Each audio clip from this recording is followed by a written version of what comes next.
All right, sound check, we're good. All right, shalom everyone. Especially out there, obviously, in the virtual land, since that's where almost everybody is. We only have a few people here on the cameras and soundboard, etc. Okay, so today we're here to do our Torah study. It's also, in a few minutes, as the sun goes down, going to become the last day of unleavened bread.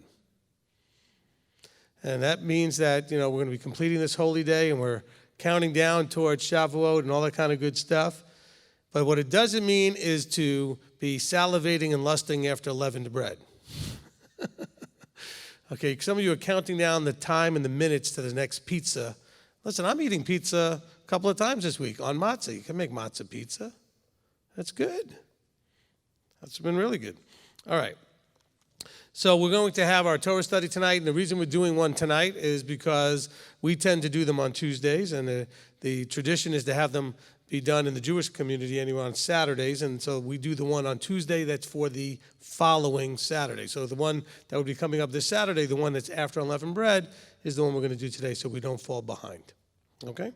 Now, we've not always been able to do this because a lot of times the Tuesday night would end up being part of a travel day or some other thing as we're coming back from the feast, but it worked out that this would be the night before the last day, on Erev, the last day of unleavened bread. Okay? All right, fantastic. Okay, so tonight, the way this is going to work, for those that are new, we're getting some people on there. How many you got? Okay, we've got 100 people on there. So the way this will work is we're going to start off with prayer time. We're going to see what kind of prayer needs are going to be among the body here, and I'm sure we'll have a few. And then we're going to go ahead and read the Torah portion. We'll have some announcements, and then we'll discuss what we read. So if you are going to participate, I would highly encourage you to have a way to mark down any comments or questions about any of the verses that we are going to be covering and reading today. Now, for those of you who see me looking to the left and to the right, I'm just used to doing that, even though there's a lot of empty chairs. But I am talking to the empty chairs as if all of you are sitting there. I am picturing you all sitting there. Okay. So let's go ahead and begin. I'll start because I know, Manny, you need a few seconds to kind of. So if you're online, go ahead and start typing in. Stop typing in your hellos and all the greetings and things that clog up. It's good stuff, don't get me wrong. But let the prayer requests come through at the moment, and let people post what they need to for praise reports. So I'll start. So first of all, we had a series of tornadoes hit the area, or around the area. Strong winds in other parts of it. My wife and I and the children took a walk through our neighborhood the day after that, and yesterday we took a walk around, and now our house was fine, but some of the other houses lost some of their siding and some flashings off the edges of the roof and some roof tiles and things. So there was some damage, and then you go to other neighborhoods further south, and there's completely demolished houses and houses without roofs and some really big devastation that happened a little bit further south. And in other areas, east, west, whatever of us. But from right where we are, we were fine where we were. And the building ended up being fine as well. There was some really hard rains. There was a lot of flooding, but none of that, I think, affected any of us. We had a few people in the congregation lose power. Some of them, I think, still don't have power, but they've got generators. They happen to be prepared, which was very good blessing, and so they're surviving. And without the internet and everything else that they might normally have because things are out in their area, they're having to, I know this is scary, they're having to talk to each other or just stare. But anyway, that's something I want us to pray about. We do have a lot of people in the area that, whether they're part of our group or not, is not the point. They're people. And they're people who are going through a hard time. And so some of them were forced into hotels, which, of course, on a thing like a time when we're dealing with COVID-19 and all the lockdown stuff and everything else, you're not necessarily wanting to be shoved into a hotel. Okay? And so let's just keep all those people in prayer. It's very difficult. It seems like we're just going through a period of time where all kinds of upheavals are happening. You have weather issues and floodings and viruses and other stuff. Now, that doesn't necessarily make it end times. It doesn't mean it's not either. It just doesn't make it end times, okay? So let's be careful that we're not all of a sudden looking for every reason to prove and point to and say, it's now, he's coming, like next week or something. You don't know. I don't know when he's coming. What I do know is that you don't know what the length of your time is, no matter how it is anyway. So we should be working towards our goal of transformation into the image of Yeshua regardless. Okay? And so this is an important piece of that puzzle. All right, so, you ready? Yes, sir, I am. Okay, go for it. I was wondering if you could at least mention something too. I know you get this a lot because I get it nowhere near as much as you do. But we get a lot of people that try to send us videos for you to look at, or at least to send them to me or for me to give to you to look at. Okay. I want to be respectful. Let me just say it this way, okay? Because I know a lot of you will find a video that some alternate media news source or whatever it is that's out there explaining about the virus or explaining about this or that, or some preacher talking about end times in relation to what's happening in world events. Please, just rest assured, okay, I'm not picking on you for that. I understand your heart was to try to share something. So I want to allay any concerns that I would not be aware, okay? I do study this. I'm probably already aware of whatever you might send me. So please don't feel that you need to do that because we're getting so many of them, it's a little bit tough. And they come through to me personally, directly, because people go to my Facebook page and they'll send me a private message with it. If they're friends with me, they do that. Or they come through the MTOI page and people will send those and then try to post them. Now bear in mind, if you're in the MTOI group, it's a good point I can make now. If you're in the MTOI group and you wonder, well, why didn't my post get posted? Well, you have to read the pinned post. The MTOI group has a very specific, limited purpose. And so we do not, on that group page, okay, and you have to understand, well, let's go to the purpose first. The purpose is to have a place where people that are part of this group we're going to cover two groups, people that are interested in maybe our group and people that are already a part of it. For those that are already a part of the group, it's a way for them to communicate and say things like Shabbat Shalom, a way for them to ask me questions directly. And for those that are interested in finding out more about the group, to ask questions about the group, again, wanting me to answer those questions generally. And I have been actually in the group answering questions lately, so that has been, Manny does a lot of that. But by the way, even when he answers, he's coming to me often to find out the answers anyway, so you're still getting my answer, just so you know. All right? But understand that that's why we don't want anybody else commenting. That's why a lot of times after we post a response, we shut off the comments. Because otherwise, most of you out there, not most, a lot of you out there who have an overabundant feeling of need to help others, which is not a bad thing in the right context, right? I mean, there's great to have a feeling of desire to help each other. But understand that people are not posting an MTOI group to find out your opinion. Now, there's a lot of groups out there that you can join, and I don't have any problem if you do, where everybody's sharing opinions about everything. Okay, those groups are actually for that. This group is not for that. People say, oh, you just want to control everything. Yes, I want to control that it stays focused on its limited purpose, to answer questions of those in the group and those who would like to know more about the group. And those questions should be answered by the staff and those who are qualified, not by everybody else. And since you guys have shown an inability to follow those directions, we tend to post and then shut the comments off a lot, because otherwise, because this is the way it works. Just so you know, I want you to know how this works. Somebody posts something, it goes into a quarantine where it requires one of us to approve the post. Now, it takes a few seconds after I click approve for me to go back into the main section of the group so I can respond, because I can't respond in that place. I have to approve it first. In the past, I have approved the post, gone to answer it, and someone else has already answered it before I could get there, if you could believe that. And that didn't happen once. It happened lots of times. And so I feel like I'm trying to click fast so I can get over there quickly to answer before anybody else does. And so just so you understand, that's the whole deal with the group. So some of you have posted links to conferences going on. Some of you have posted, other people's teachings. Those don't get approved. They're not going to be posted. Okay? That's not the purpose of this group. This group it's not a discussion group. It's not an open forum. It's the MTOI organizational group page for the organization to do what it does, which is work with a very specific part of the body that has decided to glean information out of this source. Does that make sense to everyone? Okay?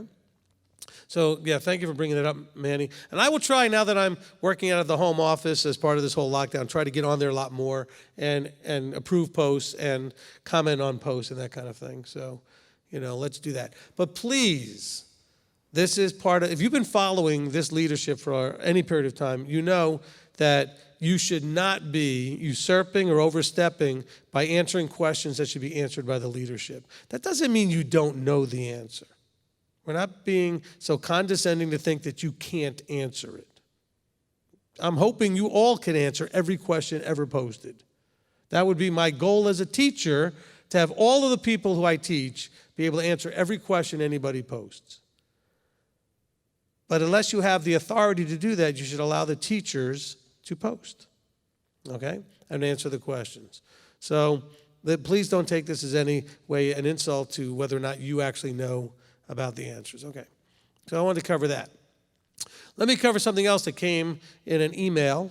I'll cover that here because the person said they'll be listening. So I hope you're listening. Maybe they'll only hear it on Shabbat. I might have to say it again. Or I guess maybe you could email them back and say, I answered it on Tuesday night. And they can go listen to it. There's a concern, and I know I've addressed this. If you've been following, you know I've addressed this. There's a concern about money and benevolence and how that all works. We've had people in the past think that ministry is a Christmas fund. In other words, someplace you put money so you could take it out later. Okay, that's not, by the way, you understand, I'm using it because that's what bank accounts would call something. We are certainly not advocating anything to do with Christmas. But people think that it's sort of like a savings plan. I donate tithe, I don't even just donate, I tithe, and this person was talking about tithes as well as offerings, but I give the tithe so that I can get it back later. Okay, let me go back to the tithing teaching real quickly, and you should go back and listen to it. Your tithes are commanded of Yah, and they're to be given to, now this is where one of the debates was, well, we're only supposed to give it to the Levites. I covered that in the teaching. This person either didn't hear the teaching, which is okay, or they didn't understand the teaching, which is also okay. So I'm redirecting. I'm not picking on the person who asked the question. But tithing did not start with the Levitical priests. We see Abram giving it to Melchizedek. And so that was a tithe. We see Jacob promising to give a tithe if Yahweh got him safely on his journey. Okay, if he helped him along the way. So let's not think that tithing began with the Levitical priesthood. Now, when there was a Levitical priesthood, they were to get the tithe. But we can see that without a Levitical priesthood, it is perfectly appropriate and very much makes sense, according to Scripture, to be obedient to the commandment to tithe, to give it then to those that would be standing in the position of the Melchizedekian priesthood, which would be your anointed, appointed leaders that are feeding you at this time. In other words, the servants of the Most High. And that's what it says of Melchizedek, okay, that he was a priest of the Most High. We know that Yeshua right now is high priest in that order, the order of Melchizedek, the Melchizedekian order. In the book of Hebrews, we're told that. Now, let's understand that tithing is 100% not yours. It's not supposed to be given back to you. It's not supposed to be returned to you. It has nothing to do with you. It is not for you. Not from the perspective of where it goes. Now, it is for you in that when you do in obedience to Yah, you receive. You receive a lot of blessing in whatever form. I'm not saying if you give tithes, you're going to get money. That's Christianity's talk. But your obedience brings blessing. Your trusting in Yah brings blessing. This is all in the teaching on tithing. But there is a tithe, the third tithe, which is absolutely about you. You give it to the ministry so that when you need, the ministry will have for those that need. And so there is a benevolence tithe. Although, of course, I get the sense most of the time that most of the people that need it never ever gave it. They struggle to even give the first one, which that's not a judgment. That's a statement of reality. Please don't feel offended. remember what I said in the tithing teaching, for those who remember it.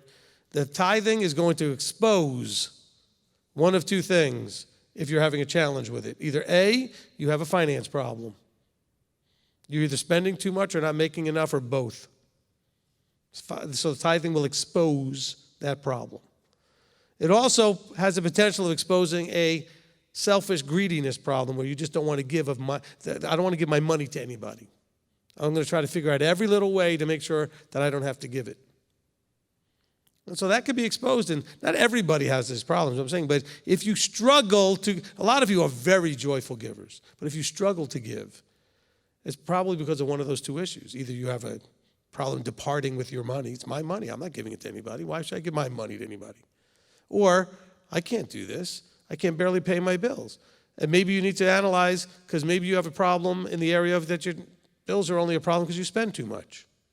Or maybe your bills are a problem because you're not spending too much, you just don't make enough. Or maybe it's a combination. And so you might realize you need to do something about that.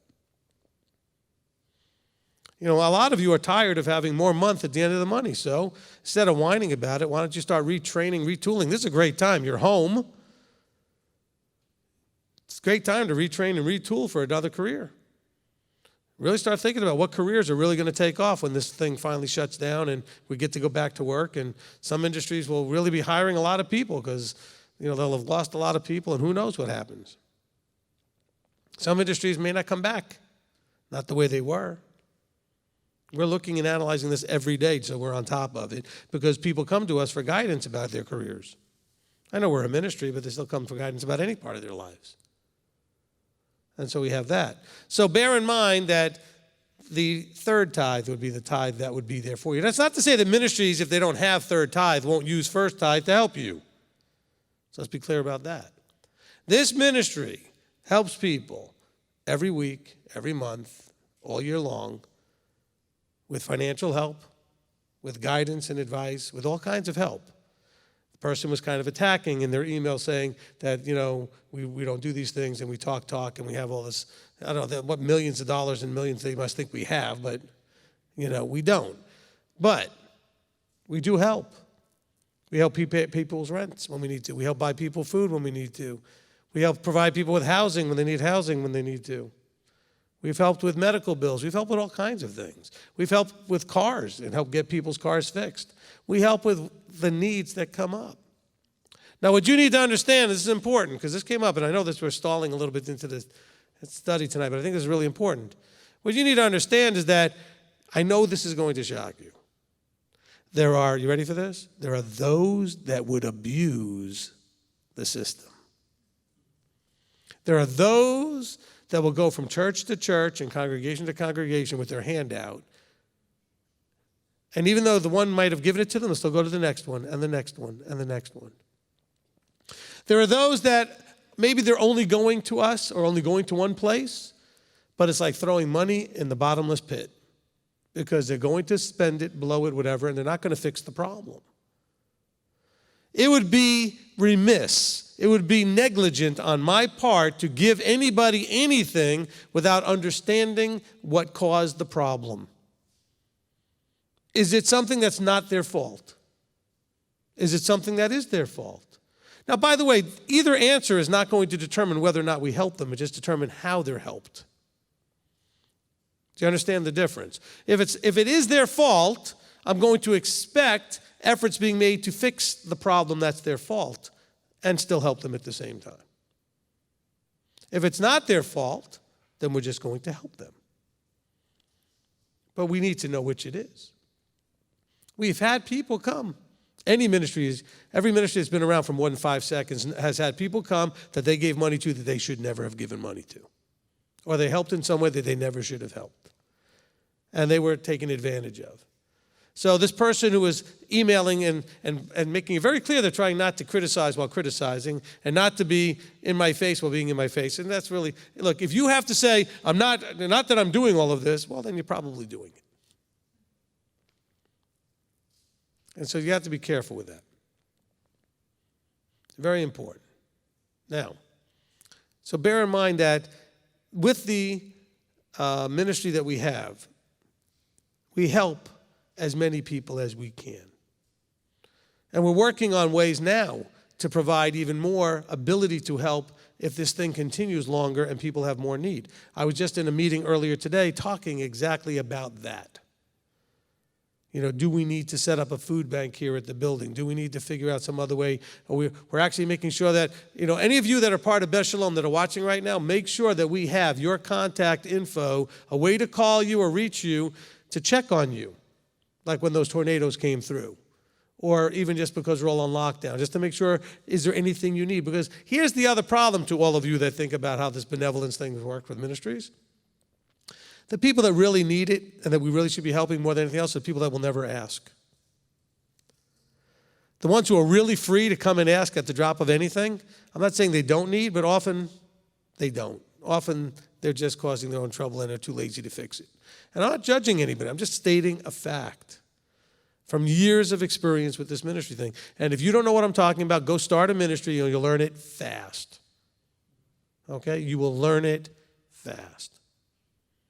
So just to be clear, we help a lot of people all year long, all the time, with all of the things that you would think a ministry should do. We don't publish it. We don't brag about it. We don't put numbers out there to impress anybody. So I really feel it was very inappropriate for the person just to assume that we don't do these things. And Manny was going to write a response that basically said, apparently you really don't know Rabbi Steve, because we do. And by the way, and I have to make the call on all of that. They come to me and say, what do you think we should do here? And they will tell you that I will err on the side of giving when I probably shouldn't. But I give it anyway. And just keep that in mind. Okay, and then you could tell the person I answered it today. Because it's really important that we understand. Because look, we're in a crisis. Everybody has need right now, just about. And if you don't, you will, if this thing continues any much longer. Oh, but the government, well, yeah, we're all waiting on that. We know people that have applied for all of that stuff that they said, and those applications all went in and haven't received a penny yet. Government said that all those tax returns from last year that, they're going to give each family whatever, blah, blah, blah. We're still waiting on that. I'm not saying it won't come. But what if it doesn't come before your money runs out and you need to buy food and you need to buy stuff? Because you may not be blessed with a company that's still paying you while you're at home. Some of your companies have already gone out of business. Some of your jobs are already gone. This is our new reality. So as a ministry, we're not just sitting like the goose on the golden egg just hatching a lot of money somewhere.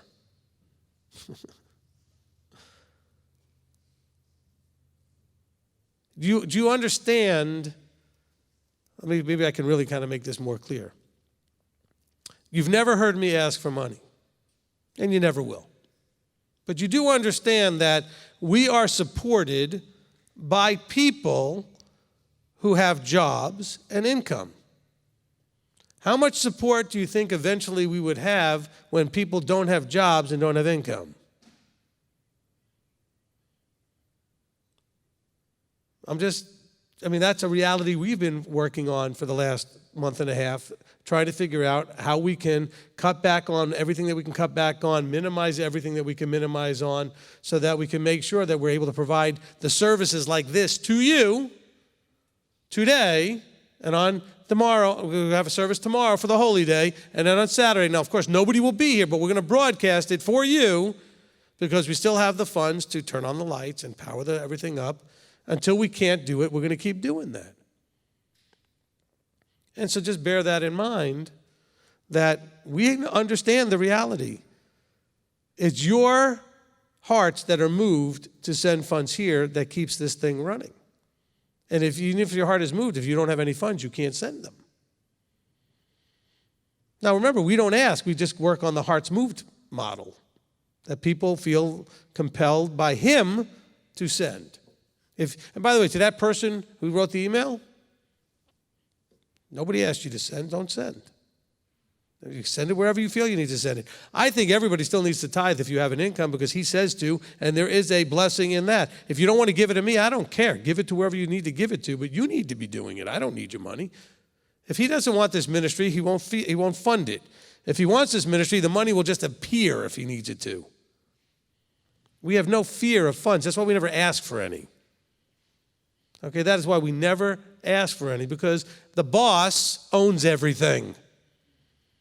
Okay, I'm not the boss. The boss, who I work for, owns everything. Cattle on 1,000 hills, all the gold. He can fund this any way he wants.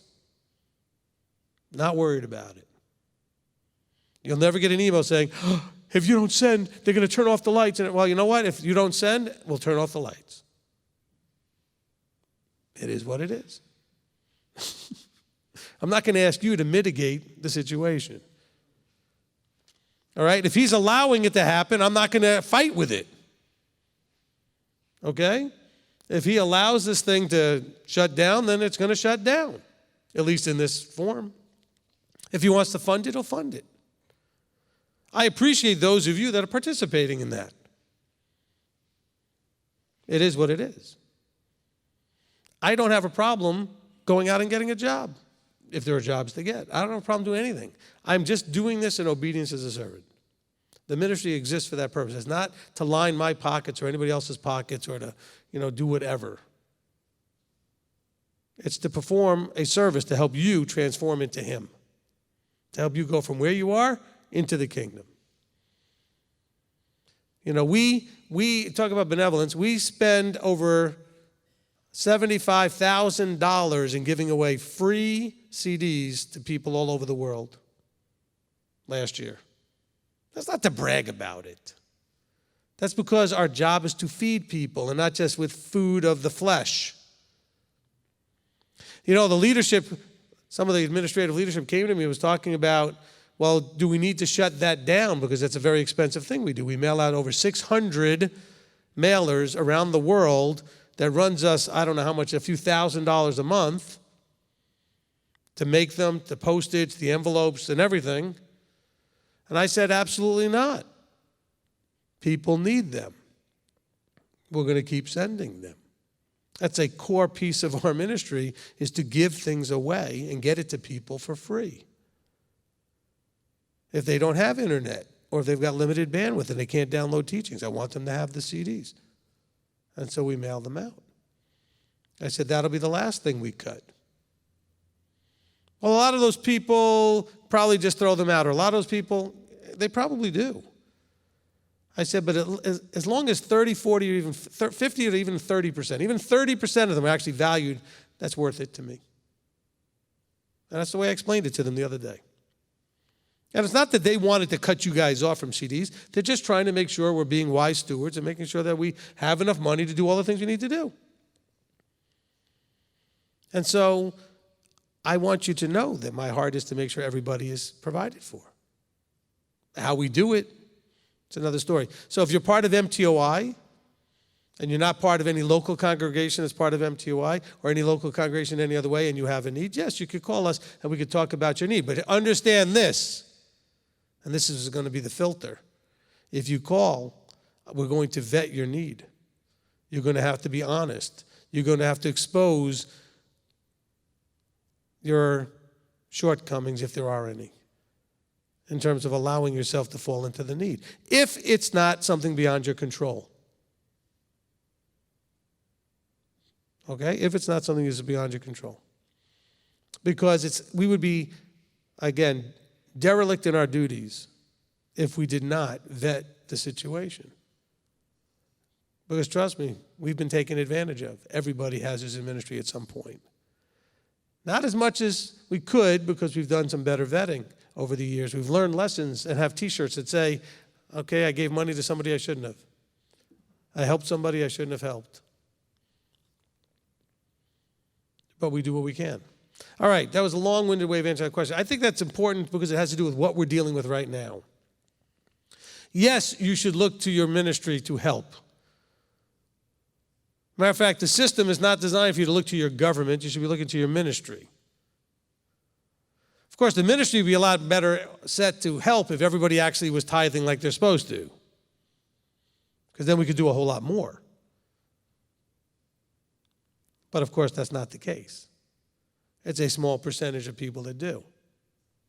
And those of you that do are helping to bless those that are in need. And please, if you're one that does, don't be mad at the ones that don't. Abba will work with that. It's not your problem. It's not your issue. You just do what you need to do. All right? You just do the right thing because it's the right thing. There's not enough of that happening in the world. People doing the right thing just for no other reason but the fact that it's the right thing. Okay. Now do we have some prayer requests? Yes, we do. Absolutely. Okay, good. But thank you for that. You're welcome. I'm sure he'll enjoy that. Look, whoever that wrote that, I'm not picking on you. I hope you receive this the right way. Because you came across as somebody without all of the bells and whistles. Your heart was to try to make sure that we were helping people, and we are. And I just want to assure you that we are. Okay? But before you attack somebody, you may want to find out what we're actually doing before you do. Correct. And that was really the problem. Okay, you didn't know and didn't have enough information. Okay, go ahead. Okay. Prayer request. Kay Carrick, please pray for my baby sister as this is her first pregnancy. Wendy, son is out of work because of the lockdown, denied unemployment, has family very worried, so they need prayer.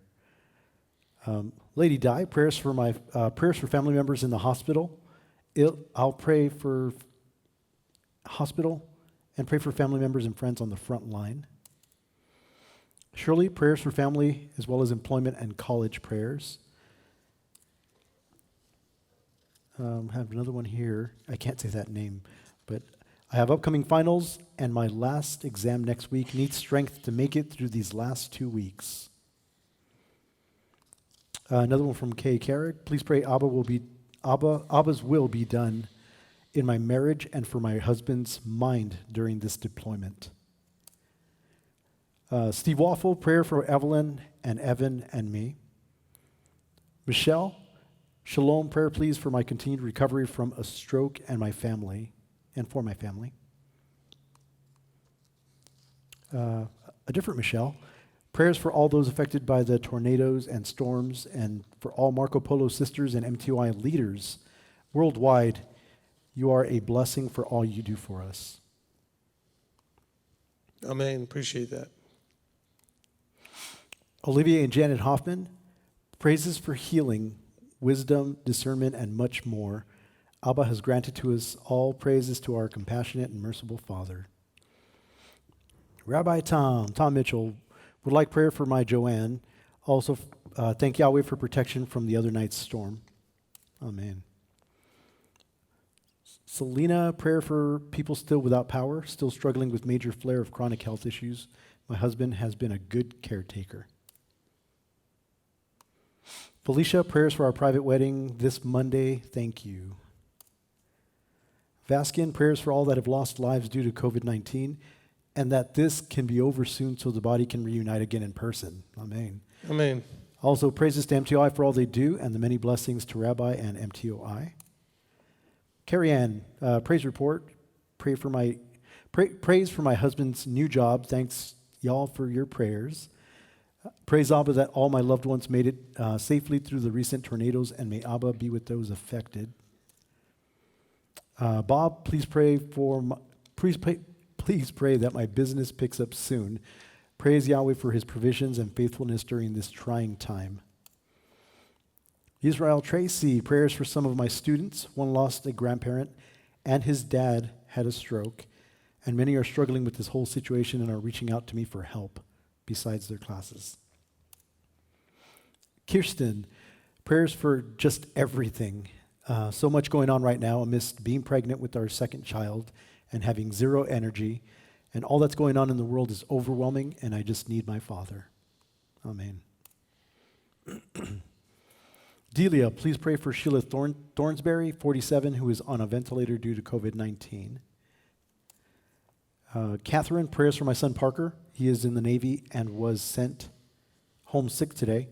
They didn't text him for COVID, sore throat. Maybe they didn't test him. Claire, please keep Claire and Sarah in prayer. Vaskin again, prayers that Yah can work on worldly issues I struggle with every day and help me be a light in the world and take the negative out. Another praise report from Dustin. Praise report, Rabbi's voice was in my head. Welcome to the club. Rabbi's voice was in my head about retooling yourself. I was approved by a trucking company today for their CDL schooling/hiring. A better situation for sure. Thank you, Abba.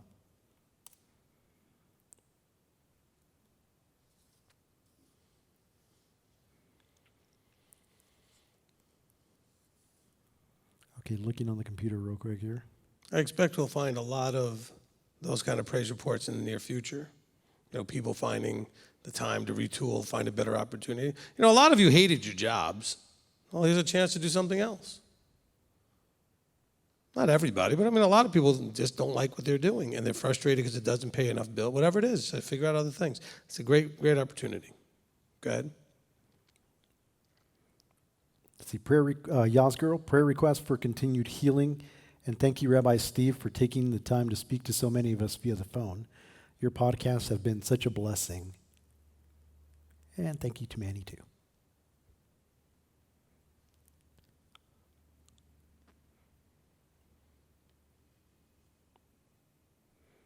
Sonoman says, pray that I get off Klonopin safely. Doug McIntosh, praise Yah for the technology that allows us to worship together in a time of quarantine and lockdowns. Norma Silva, please pray for Carol Patton's granddaughter. She is 20 years old and she is in ICU due to heart attack. Melissa Rogers, praise that I maintain my shalom and emunah during the storm that took out a neighboring town.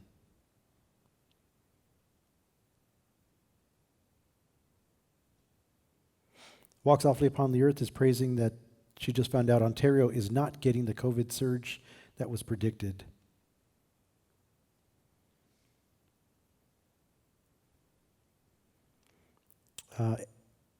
S. Hayes, I'm guessing that's Stacia. Prayer Miss, oh, that just jumped on me. Perfect. Oh, never mind. She retracted it because I think I already mentioned it. She tricked me right as I was reading it. Well played. Well played indeed. Tony, prayers for the body to keep their emunah and shalom during these trials. Prayers for those who have been affected by the tornadoes and those who may have lost loved ones because of it. And John, prays for my food assistance was approved. Pray that I can reach unemployment or a new job. Praise for MTOI. Roy Bolster Coates, prayers for guidance in my marriage and my family life as I have decided to get divorced after 2 years of no change in my relationship with my wife since I started walking Torah.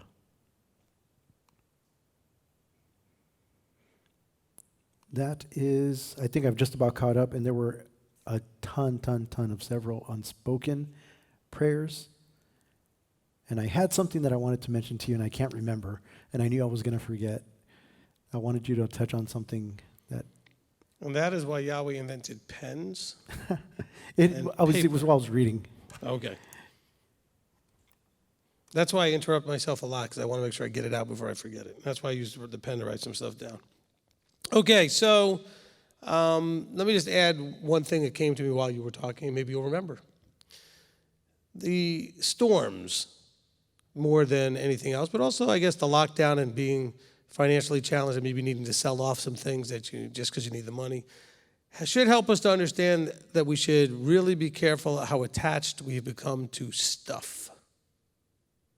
Because that stuff can disappear in a heartbeat. Like you heard, somebody said the town was destroyed nearby. Some places near here, whole houses just gone. You know, we've had a few tornadoes come through the area over the last few years and literally take houses completely off their foundation and gone. Okay? So that stuff is gone. But it's just stuff.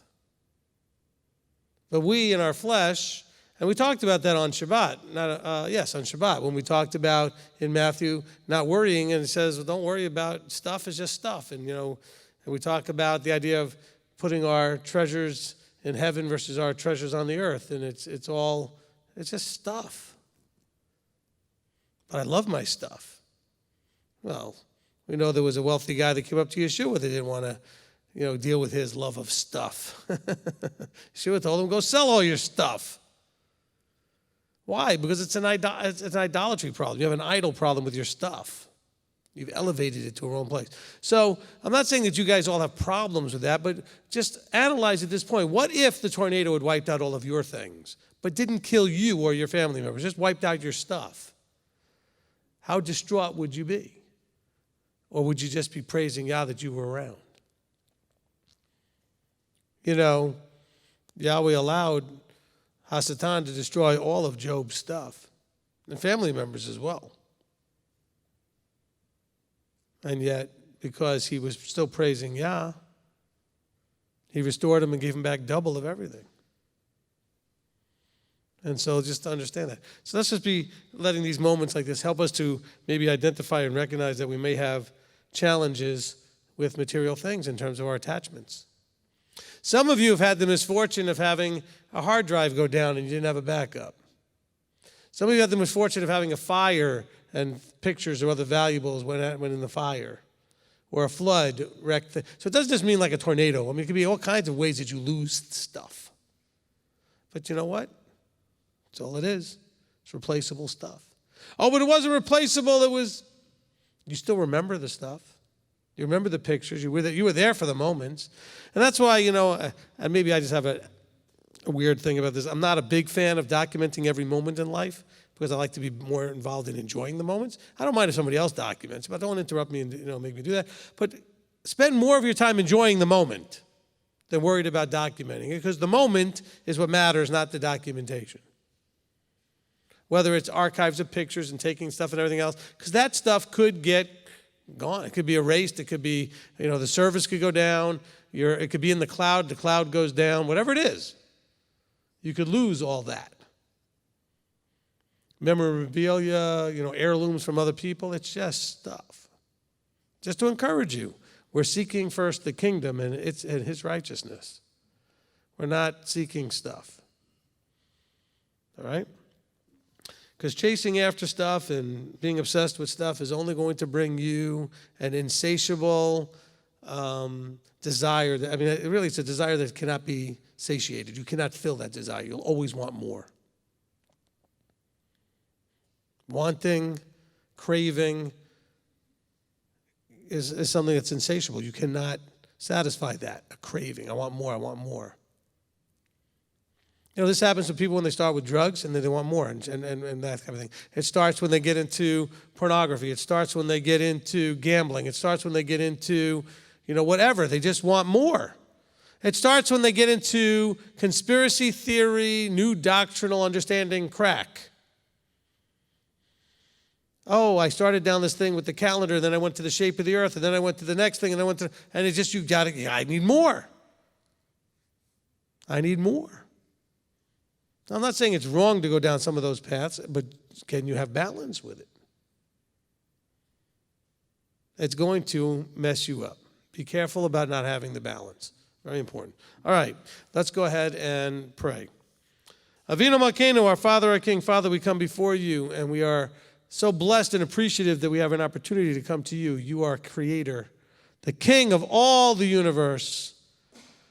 Father, we are just, with reverence, with awe and fear, we come before you.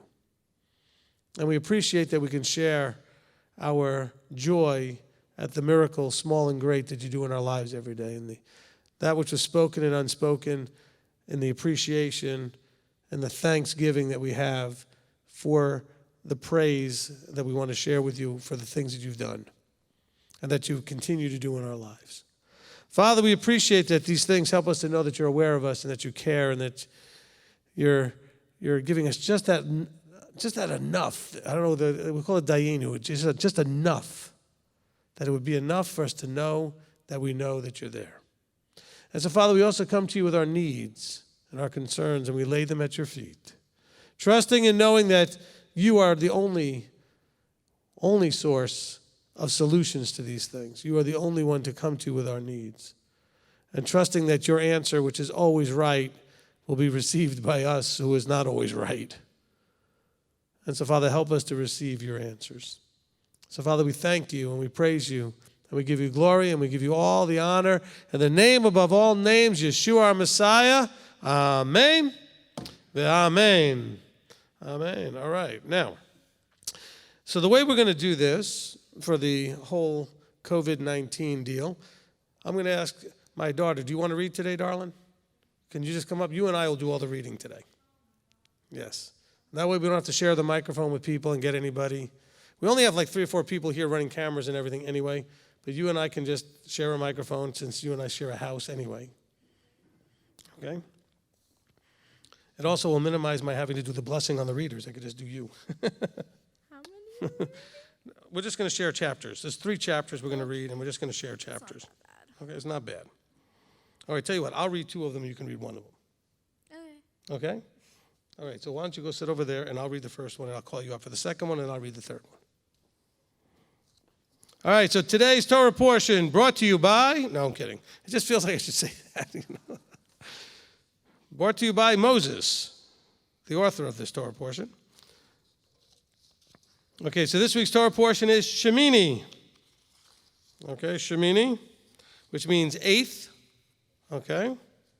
Shemini, it's Leviticus chapter 9, 10, and 11. Okay, chapters 9, 10, and 11. And so we're going to read these chapters, Brianna and I, and hopefully that'll be good. Now, while you're listening, you can go ahead and take notes of comments or questions that you may have as we go through this. I'm sure we'll have some, especially when we get to chapter 11 and we start dealing with all the kashrut issues. Okay? Kashrut being the food laws. So we'll begin here in chapter 9. And on the 8th day it came to be that Moshe called Aharon and his sons and the elders of Israel. And he said to Aharon, take for yourself a young bull as a sin offering and a ram as an ascending offering, a perfect one, and bring them before Yahweh, and speak to the children of Israel, saying, take a male goat as a sin offering, and a calf and a lamb, both a year old, perfect ones, as an ascending offering, and a bull and a ram as peace offerings to slaughter before Yahweh, and a grain offering mixed with oil, for today Yahweh shall appear to you. And they took what Moshe commanded before the tent of appointment, and all the congregation drew near and stood before Yahweh. And Moshe said, this is the word which Yahweh commanded you to do, so that the esteem of Yahweh appears to you. And Moshe said to Aharon, go to the slaughter place and prepare your sin offering and your ascending offering, and make atonement for yourself and for the people. And make the offering of the people and make atonement for them as Yahweh has commanded. So Aharon came near to the slaughter place and slew the calf of the sin offering, which was for himself. And the sons of Aharon brought the blood to him, and he dipped his finger in the blood and put it on the horns of the slaughter place, and poured the blood at the base of the slaughter place, and the fat and the kidneys and the appendage on the liver of the sin offering he burned on the slaughter place as Yahweh had commanded Moshe.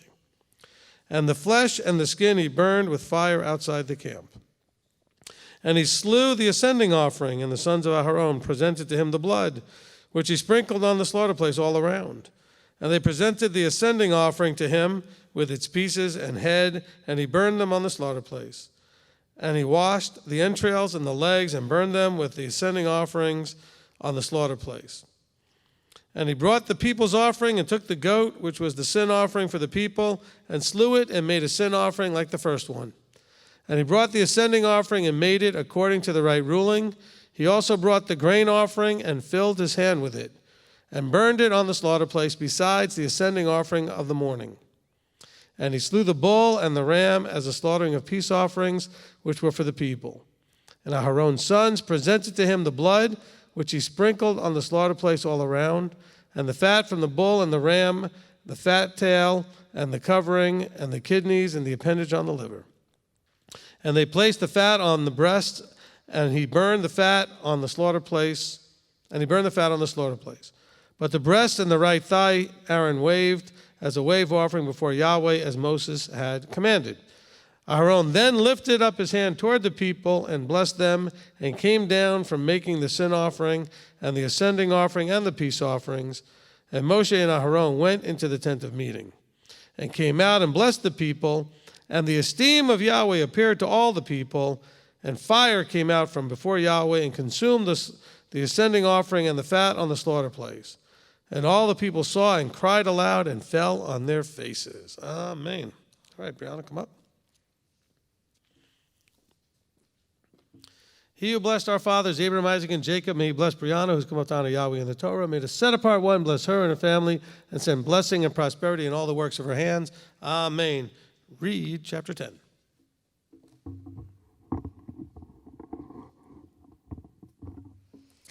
And Nadab and Abihu, the sons of Aharon, each took his fire holder and put fire in it, and put incense on it, and brought strange fire before Yahweh, which he had not commanded them. And fire came out from Yahweh and consumed them, and they died before Yahweh. Then Moshe said to Aharon, "This is what Yahweh spoke, saying, By those who come near me, let me be set apart, and before all the people let me be esteemed." And Aharon was silent. And Moshe called to Mishael and to Elisaphan, the sons of Uzziel, the uncle of Aharon, and said to them, "Come near, take your brothers from before the set-apart place out of the camp." So they came near, and they took them by their long shirts out of the camp, as Moshe had said. And Moshe said to Aharon, and to Eleazar, and to Ithamar, his sons, "Do not unbind your heads, nor tear your garments, lest you die, and wrath come upon all the people. But let your brothers, all the house of Israel, bewail the burning which Yahweh has kindled. And do not go out from the door of the tent of appointment, lest you die, for the anointing oil of Yahweh is upon you." And they did according to the word of Moshe. And Yahweh spoke to Aharon, saying, "Do not drink wine or strong drink, you nor your sons with you, when you go into the tent of appointment, lest you die, a law forever throughout your generations, so as to make a distinction between the set apart and the profane, and between the unclean and the clean, and to teach the children of Israel all the laws which Yahweh has spoken to them by the hand of Moshe." And Moshe spoke to Aharon and to Eleazar and to Ithamar, his sons, who were left. "Take the grain offering that is left over from the offerings made by fire to Yahweh, and eat it without leaven beside the slaughter place, for it is most set apart. And you shall eat it in a set apart place, because it is yours by law, and your sons by law, of offerings made by fire to Yahweh, so I have been commanded. And the breast of the wave offering and the thigh of the contribution you eat in a clean place, you and your sons and your daughters with you, for they are yours by law, and your sons by law, which are given from the slaughterings of peace offerings of the children of Israel. The thigh of the contribution and the breast of the wave offering they bring with the offering of fat made by fire, to bring as a wave offering before Yahweh. And it shall be yours and your sons, and with you by a law forever, as Yahweh has commanded. And Moshe diligently looked for the goat of the sin offering, and saw it was burned up. And he was wroth with Eleazar and Ithamar, the sons of Aharon, who were left, saying, "Why have you not eaten the sin offering in the set-apart place, since it is most set apart, and Elohim has given it to you, to bear the crookedness of the congregation, to make atonement for them before Yahweh? See, its blood was not brought inside the set-apart place. You should have eaten it without fail in a set-apart place, as I have commanded." And Aharon said to Moshe, "See, today they have brought their sin offering and their ascending offering before Yahweh, and matters like these have come to me. If I had eaten the sin offering today, would it have been right in the eyes of Yahweh?" And when Moshe heard that, it was good in his eyes. Amen.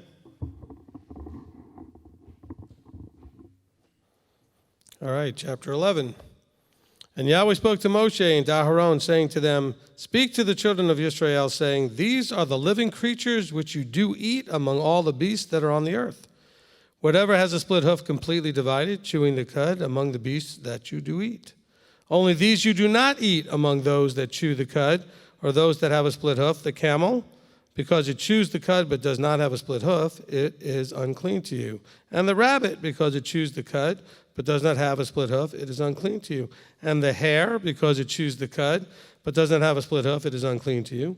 And the pig, though it has a split hoof completely divided, yet does not chew the cud, it is unclean to you.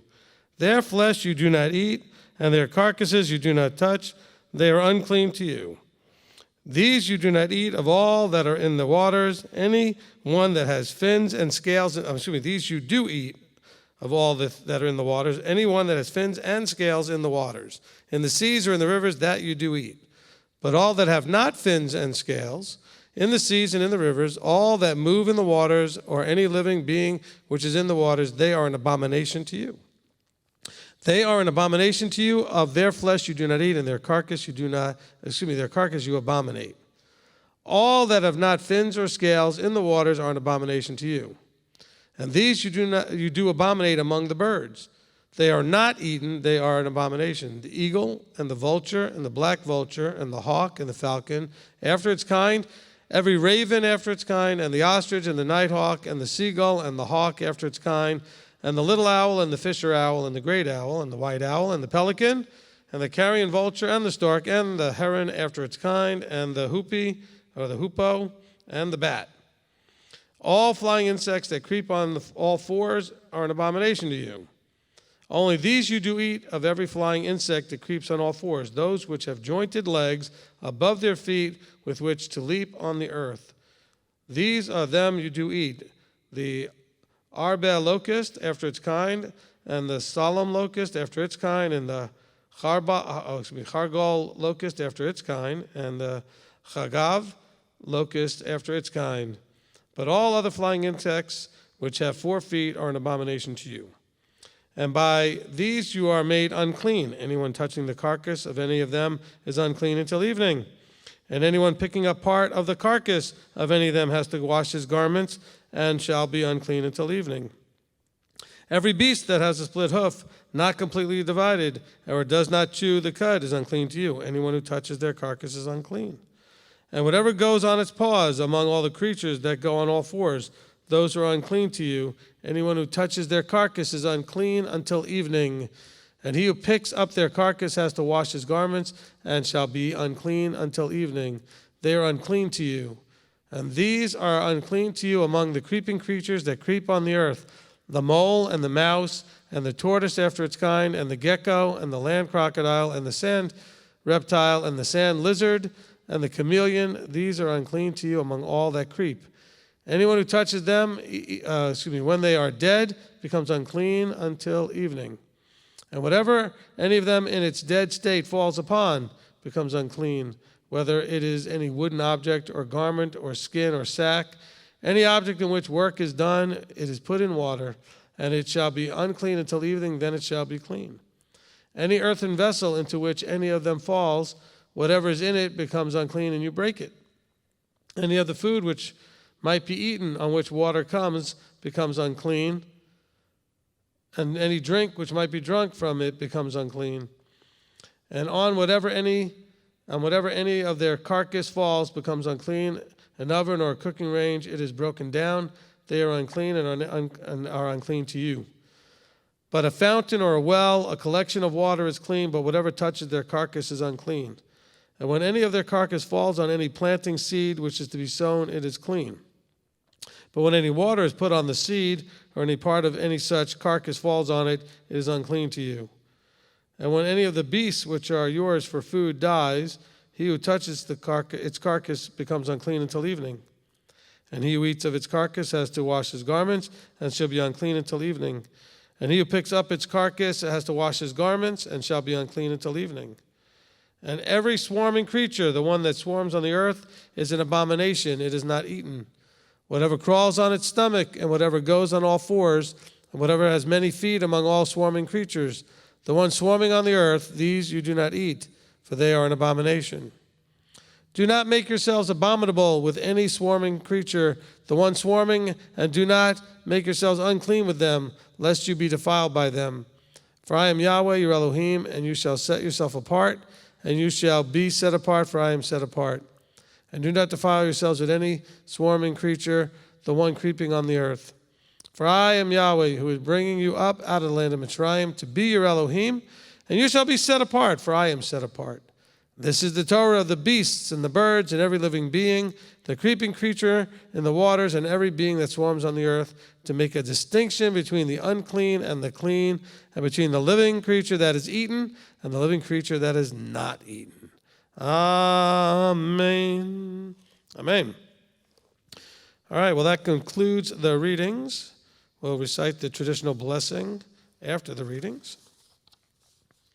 Baruch atah Yahweh Eloheinu melech haolam asher natan lanu Torat emet v'chayei olam natah b'tochenu Baruch atah Yahweh noten haTorah. Blessed are you, Yahweh our Elohim, King of the universe, who has given us a Torah of truth and has planted eternal life in our midst. Blessed are you, Yahweh, giver of the Torah. Amen. Amen. All right. Get a sip of water here.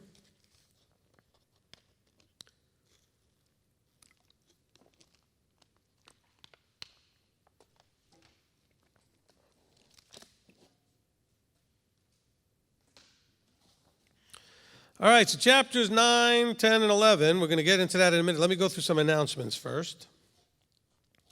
So I'll give you a little bit more time to coalesce maybe your thoughts and questions, etc., for the Torah portion reading we just did of Shemini, for meaning 8th. All right, so first of all, I want to welcome any guests that we have tonight on the study. And so I'm sure there's a bunch of you out there, and I just want to welcome you. How many we got on there, Manny?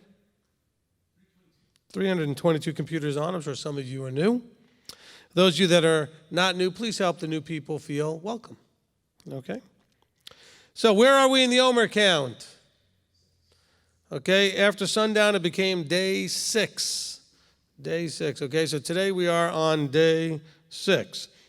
And so if you are on our Facebook page, on the MTOI group page, you saw me make a post yesterday live where I did explain a little bit about the counting the Omer sheet that we have on our website. So if you go to the MTOI.org website, I didn't bring a copy to show you today, but if you go to the MTOI.org website and you go to the Passover page, because we're starting from the Passover page, you can download a PDF. If you don't have a printer, well, you can pull it up on your screen, and then you just download it onto your computer and just look at it every day. You don't have to print it. All right, so you can download it. Okay, it's the counting of the Omer, and we are going through 49 days leading to Shavuot with things to do every day that we can meditate on and think about. We're currently going through the 10 Commandments, so the first 10 days will be the 10 Commandments. So even if you're starting late, you can kind of play catch up here, and we're getting up to the 6th commandment now, all right? And so we went from the 5th commandment, honoring mother and father, to thou shalt not murder. Okay, so I wonder if those 2 commandments are linked in some way. I'm serious. I'm not even trying to make a joke. I mean, maybe there's something about not honoring your parents that, is linked to some idea of murdering, okay, and that kind of thing. There's a respect for authority is what we're talking about. Perhaps I will get on live again on Facebook, so just be warned. It's okay if you're not on there while I am live. I'm not probably going to be interacting and taking a lot of questions while I'm doing it, but I may make some comments about that particular day's study or thing that you're meditating on or thinking about during the day, and then you'll get to watch it in the recorded part once it's posted. Also, a point that needs to be made, if you are watching live, it will cut off before I'm done, because even though I am done, the delay will make it look like I'm not done, and then it'll be processing it to post. So just, you'll have to wait. I'll try to just pause for a few seconds, and then that way it'll wait before I click the end post. So what you're going to be doing with these things, and again, I'll just kind of put it here like I did on the Facebook page. So each day you're going to look at what we're looking at on the sheet, and that's your item for the day to think about, meditate on, whatever words you like to use there, as to how it applies to you and how have you applied it. Okay, so in today's one, murdering, well, Yeshua talks about this in Matthew. He says, well, are you hating your brother? Are you saying racha to your brother? Are you calling him a fool? Are you doing things that are a challenge there? Matthew chapter 5. It talks about these things. So let's be careful that we are taking these studies that we're doing, okay? That's 5:22, just in case, well, 21 and 22. So each day we're to be asking ourselves, as we're going through this journey and learning, right now we're going to go through the 10 Commandments. After that, we're going to go through the fruit of the Spirit, 9 aspects of that. Then we're going to go through 8, the Beatitudes, 8 of those, and then 22 stanzas of Psalm 119. Psalm 119 is broken up to 22 8-verse stanzas. Okay, so you'll be going through that, and I put all of that on the sheet. Okay, so to a reminder to those of you that are here online, we do this every Tuesday, so you can go to the next slide.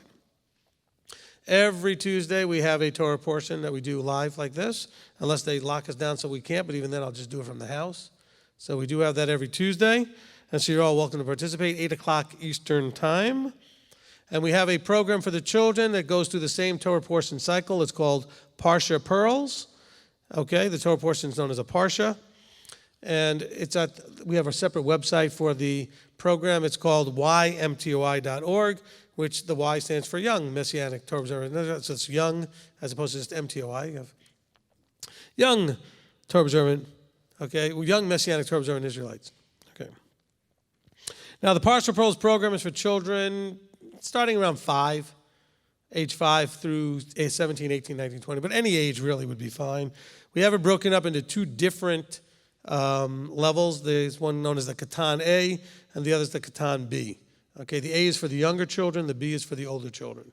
So if you're an adult, you may want to look at the Katan B one. They're free. They cover the Torah portion. There's a discussion in there of an aspect of the portion. Obviously, this portion, and as all do, cover many different things you could put a whole study on. Okay, so it will cover one aspect. There are coloring pages. There are fill in the blanks. There are word searches. There are crossword puzzles, mazes. I don't know if there's all of these things every week, but these things are in there. There are flashcards with Hebrew words from the Torah portion. There's a snack you can make that's related to the portion. There's a craft you can do that's related to the portion. There's a song, in most cases, related to the portion that the children can sing. Okay, there's all kinds. It's about, 30 to 60 pages worth of stuff. It's just a fantastic amount of stuff, and it's all free for you, okay? So please enjoy that, and you can be doing that while you're all stuck at home. Certainly your children can be doing it. Give them a little bit of it to do every day. Give them something to do as part of their day, all right? We use it here. Generally, we go over it and do the craft usually on Shabbat when we're here. We're not doing that now because we're not having services here live, with the crowd, the normal congregational people here. But at home, you could be doing that. All right. And we will be coming out with a special Shavuot edition when we get closer to Shavuot, just so you know. Okay. On the YM2I site, you can also see the archive. If you want to go through some of the older ones, they're there. All right. Let's see. Then tomorrow, of course, is the last day of unleavened bread. Okay, it's a holy day. You should not be working. Mostly, that's not a problem for most people. We're not working anyway. But you should not be working. For those of you that are new to this, you can cook. This is not like Saturday Shabbat from that one aspect. It's exactly like Saturday Shabbat for every other aspect except this one.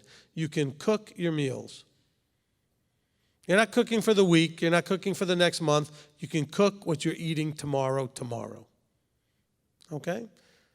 There's scripture. I'm not going to point to it now. I don't have the verse off the top of my head, but it does tell you that you can cook on a holy day. All right? And so, because they want you to feast. They want you to enjoy. So you can do that tomorrow. But all other Sabbath-related rules apply. Okay? Let's see. And then, of course, on Sunday, we have our leadership meetings, starting with the South Africa MTOI leadership at 10 o'clock Eastern Time, and then in the full leadership at noon. All right, and then, of course, we do Shabbat services, live stream. For any of you that are new, we stream our services just like we're doing right now every Shabbat. After doing the readings, my throat's so dry.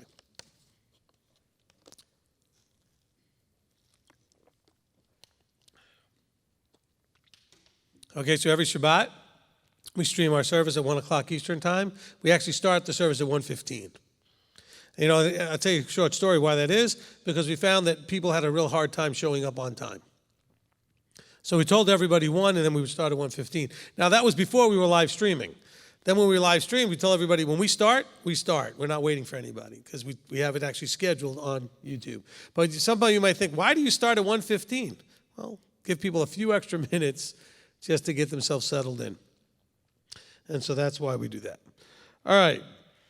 And so Shabbat services will be at 1:15. Now, this particular Shabbat coming up on the 25th, that Shabbat also is going to have Rosh Chodesh services. That's another week, okay? So on the 25th, the Shabbat on the 25th is going to have Shabbat and Rosh Chodesh services. Because that'll be before sundown, because that is actually going to be the first of ER. Okay, the month of ER is going to start on Friday night, and so Saturday is the first. And so we'll get that in right after the service. So the service will probably flow straight right into Rosh Chodesh. For those of you that will maybe not be able to follow the service, but you want to do the Rosh Chodesh, we should be starting that around 5. Okay? So tune in. We won't start it before 5. It may start a little bit after, but be ready for that, as we're going to probably stream straight from the Shabbat service without we won't have a separate event. Okay, we're not going to create a separate event. We're just going to go from services right into Rosh Chodesh at about 5 p.m. Eastern Time. All right, I think that's going to cover it for the announcements. All right. Now, in the meantime, while I was doing that, I should have told you, get your questions and comments starting to flow to Manny, because he can start accumulating them. Were they doing that, Manny? Were they starting to? Oh, they're doing it, huh? All right, good. So you should be ready to go here in a few seconds. All right? Okay. What? All right, well, then I'm ready. Go ahead. Okay, so let me just preemptively say, as he's going to go get his headset on, what we would like to try to do, and he's going to have a harder time just trying to do it necessarily while he's getting the live stream, we do want to try to take these somewhat chronologically. What we are looking for is what we need in terms of our walk out of this. Paul tells us these things are written as examples for us to learn from. So we could see how people lived, what they did, what instruction was given. Obviously, 2 main events happen in this portion. The main events being the situation with Nadab and Abihu and the regulations regarding kashrut. Kashrut being the laws about what you can eat. All right? So those are like the 2 main events here. And as we're looking at it, we want to say, okay, what do I need in my walk that I can learn from these events? All right, go ahead, Manny, start us off. Okay. I can't believe how many questions people have. Like, it's pretty amazing. Let's see here. Chapter 9, the 8th day.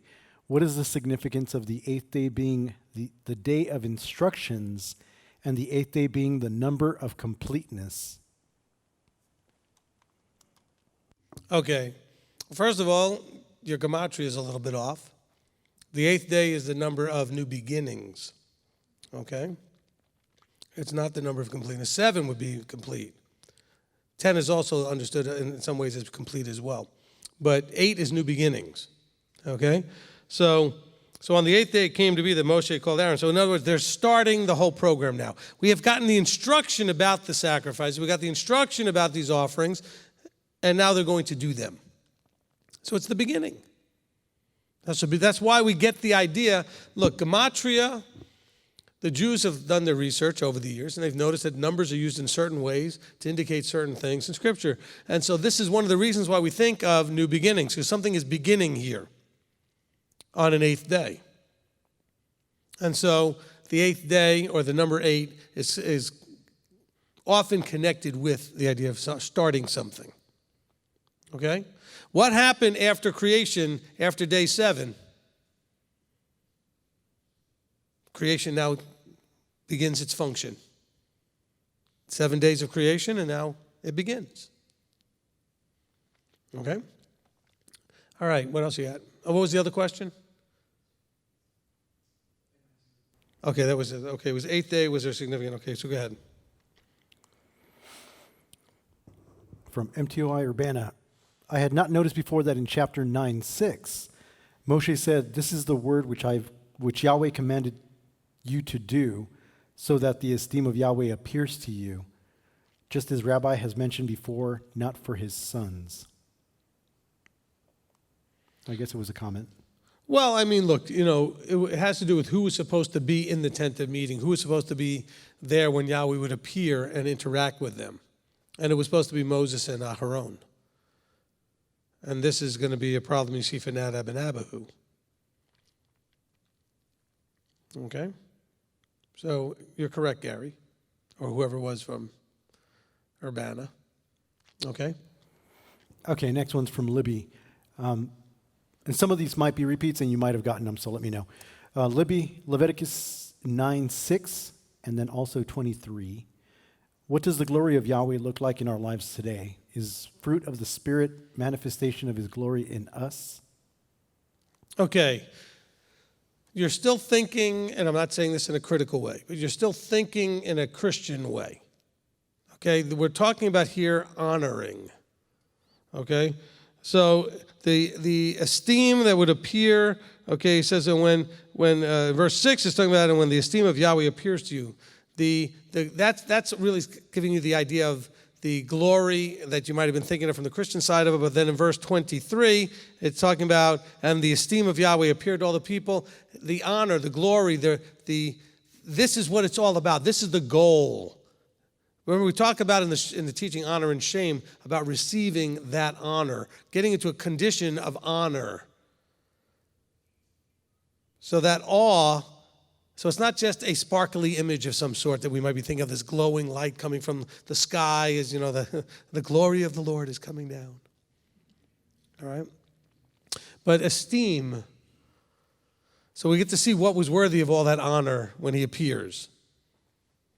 Because isn't what we all want the esteem of Yah? We want that honor. We want that status. Remember, it's all about honor versus shame, esteem versus shame. Hopefully that makes some sense. But don't think of it in terms of some bright light or some, physical manifestation necessarily.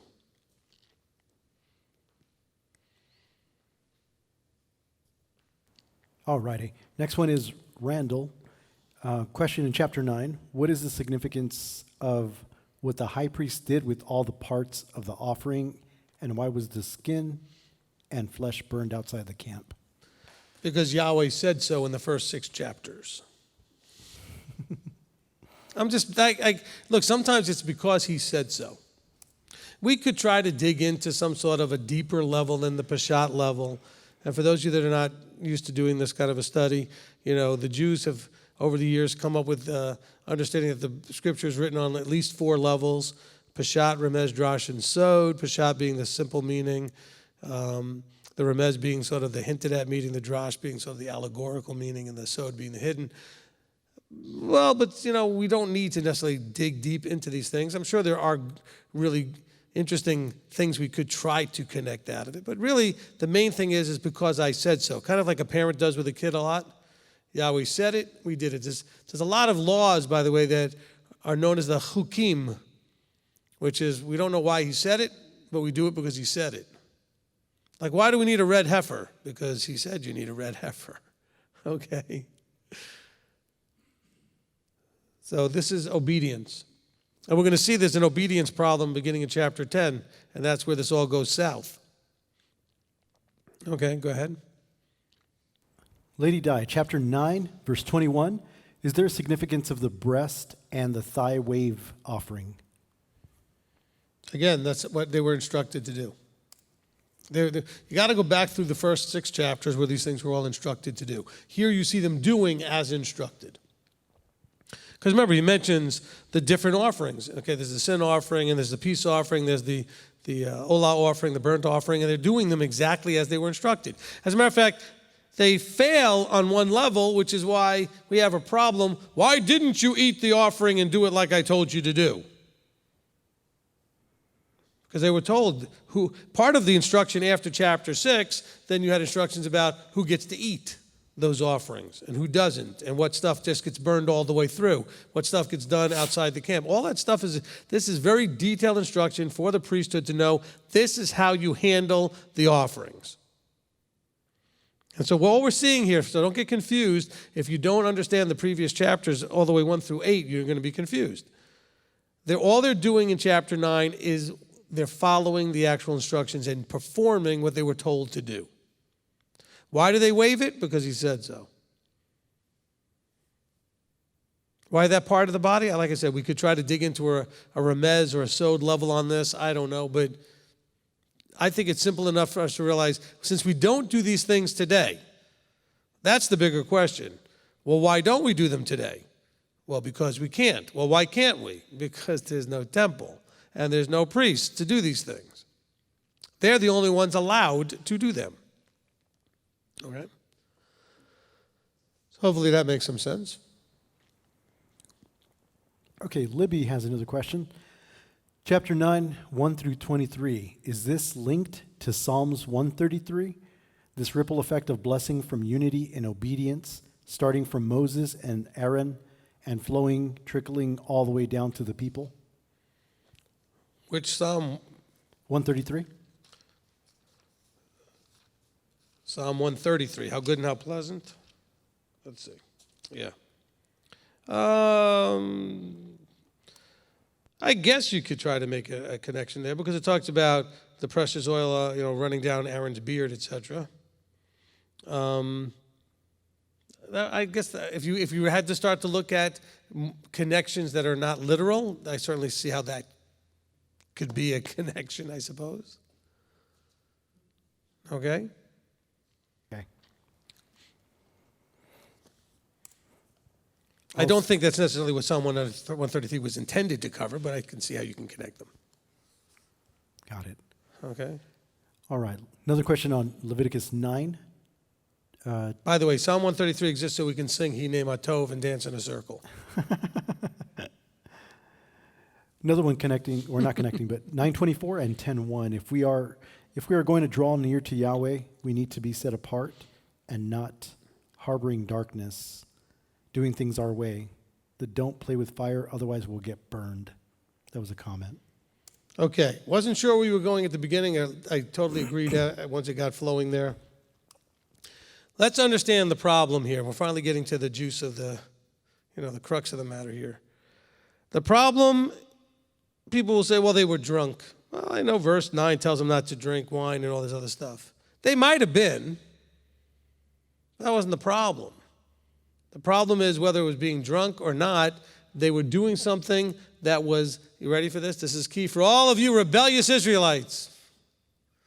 They were doing something unauthorized. That's the problem. The chapter break here really doesn't help. There's a lot of chapter breaks that maybe do help. This one doesn't. Because if you're reading chapter 10, verse 1, without really understanding what just happened at the end of chapter 9, literally like 5 seconds ago, these guys just watched their father and their uncle do something, and then fire came down out of the heavens and consumed the offerings, and all the people were like, oh, wow. Could you imagine seeing it if you were there? What your thought would have been and how awestruck, I can't even imagine what it would have been like to watch literally fire from heaven come down and consume those offerings. And for whatever reason, their thought was, well, they did it, we could do it. They were seeking esteem. They were seeking glory. They were seeking, this is what I can only discern in my extrapolating, because here I will extrapolate a little bit. That they did this, it doesn't tell us their motivation. They did this because they just seen their father and their uncle do it, and they were like, that's pretty cool. And the crowd went wild.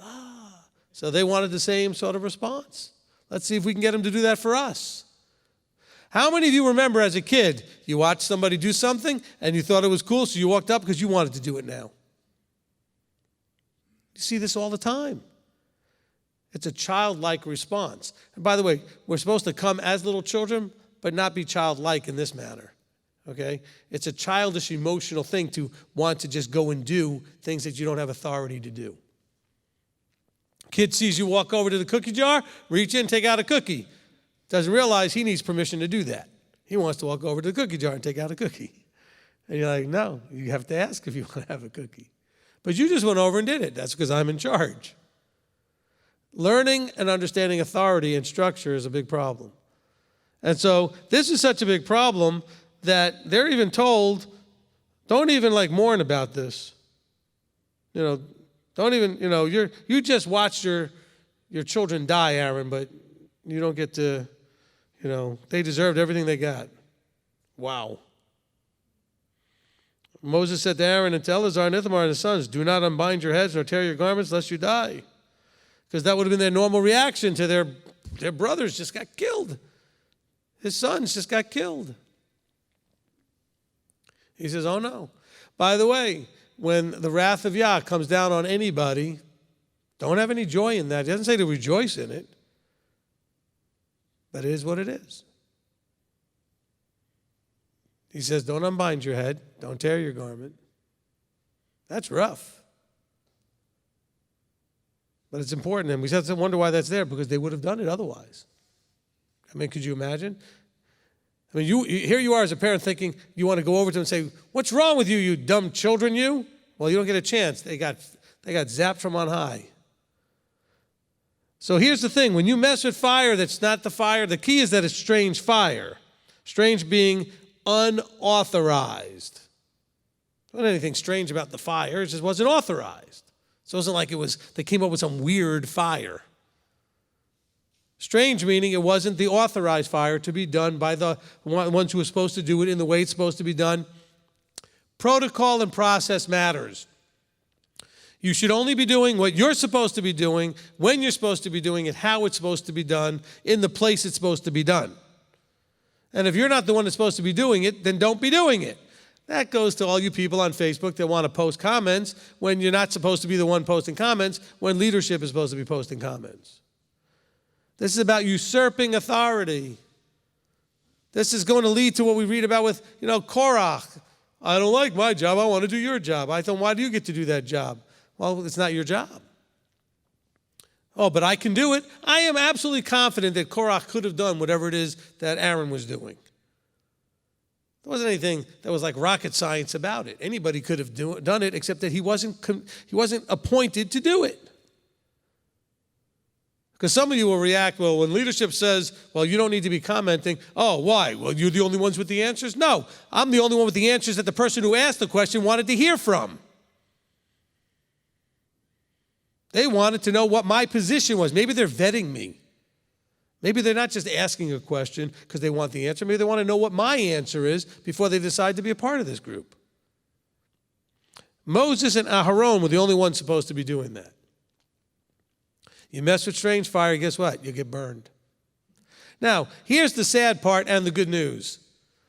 The sad part is it won't happen immediately. The good news is it won't happen immediately.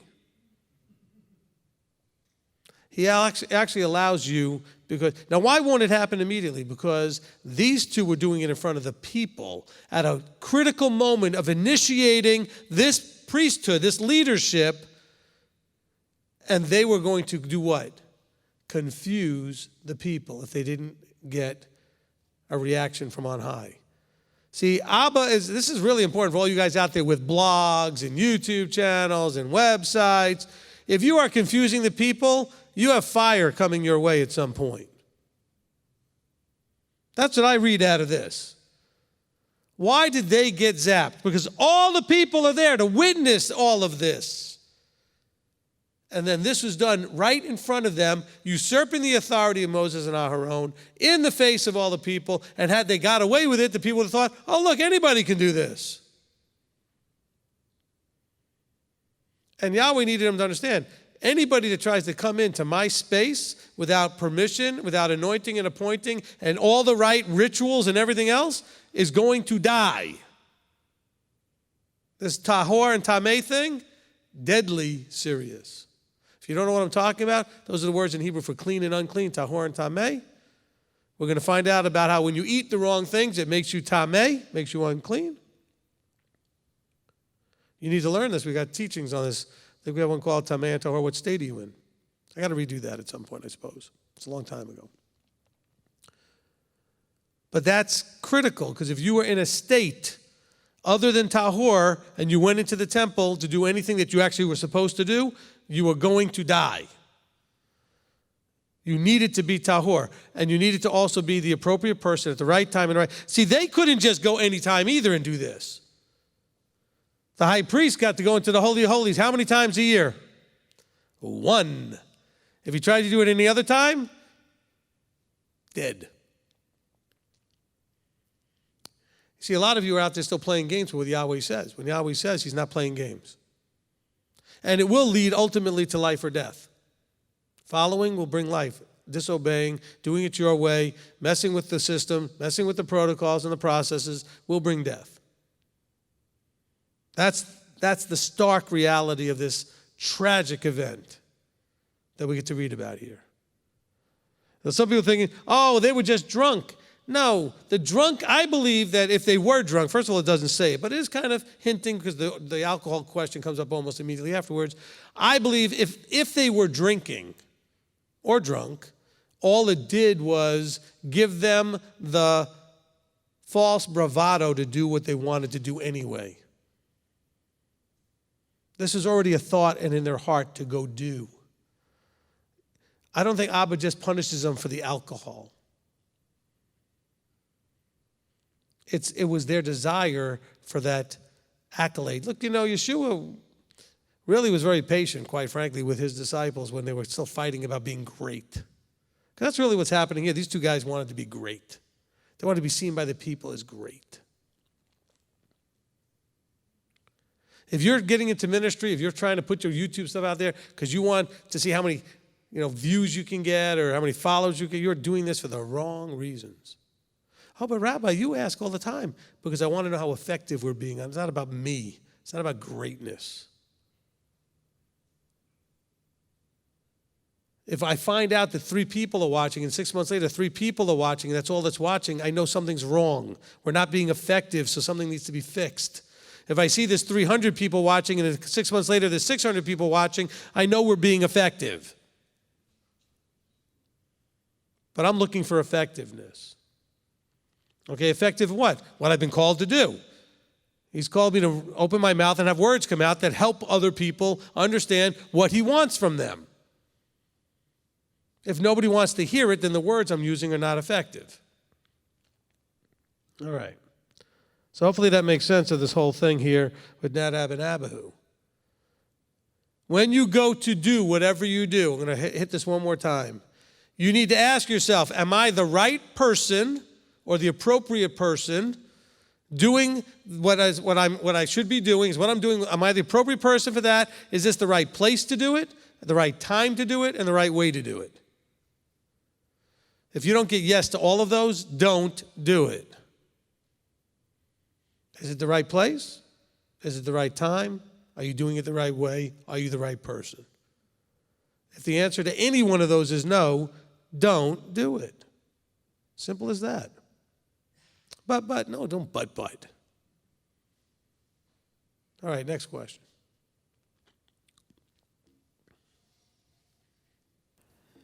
Okay, we got another question from Steve Waffle. Oh, never mind. You actually answered that already. Good.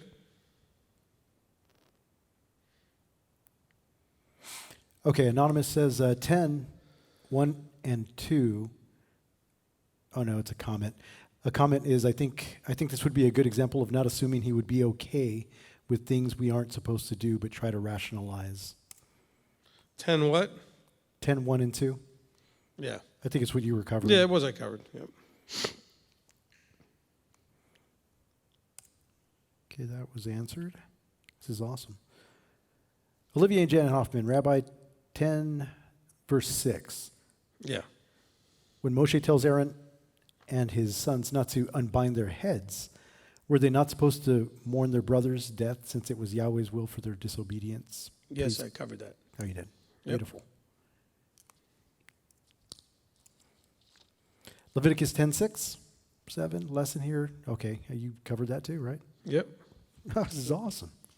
You said 10:6, right? So Yeah. we covered 10:6 quite thoroughly. Rabbi, in verse 10, 9 and 11.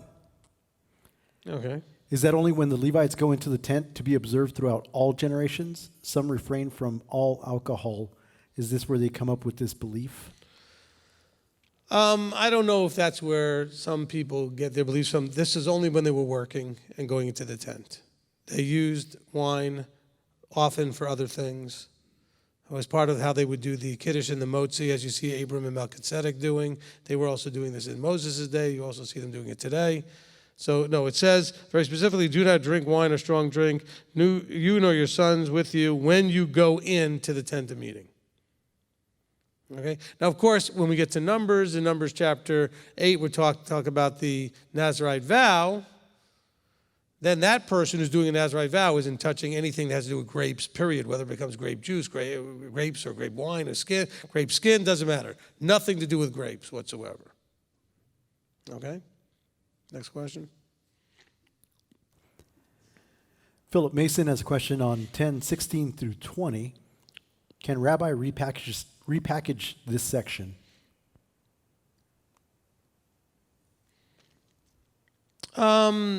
Again, it's about obedience. I can only assume that the food wasn't eaten here, the offering was not eaten here because the person just didn't want to eat it. For whatever reason, I don't like it, I don't want it, I wouldn't want to finish it, or whatever it is. And this is about Yahweh saying, it doesn't matter what you want, you do what I tell you to do. And this is what you were supposed to do.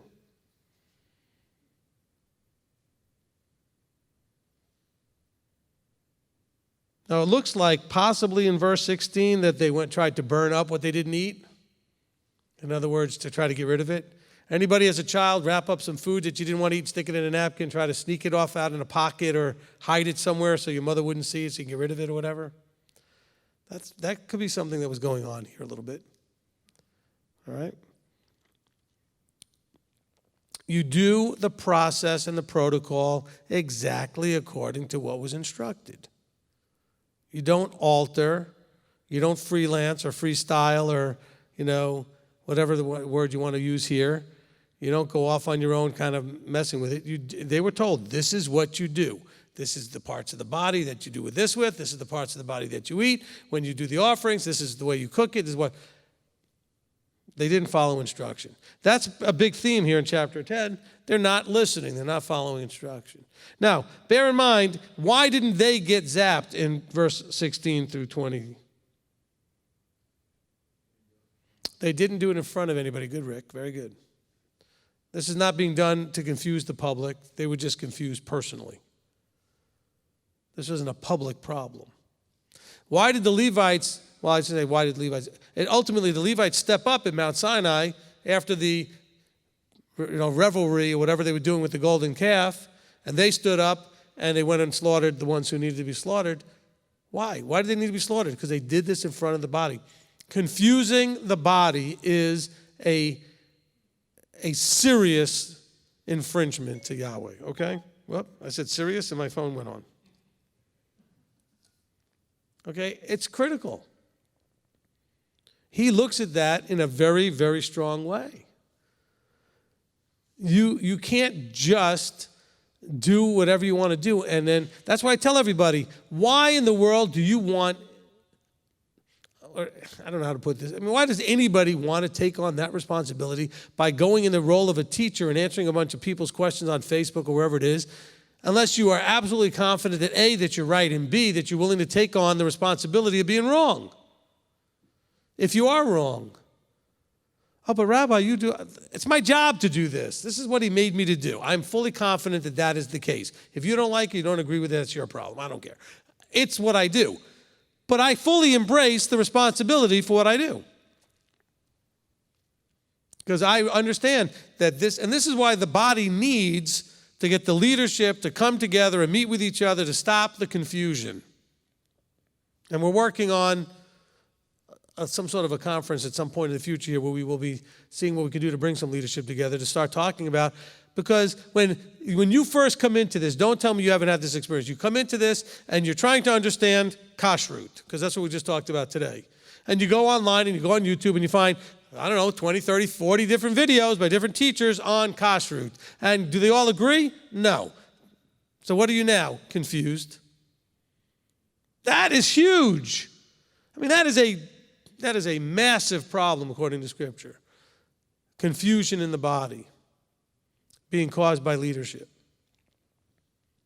And it doesn't matter the topic.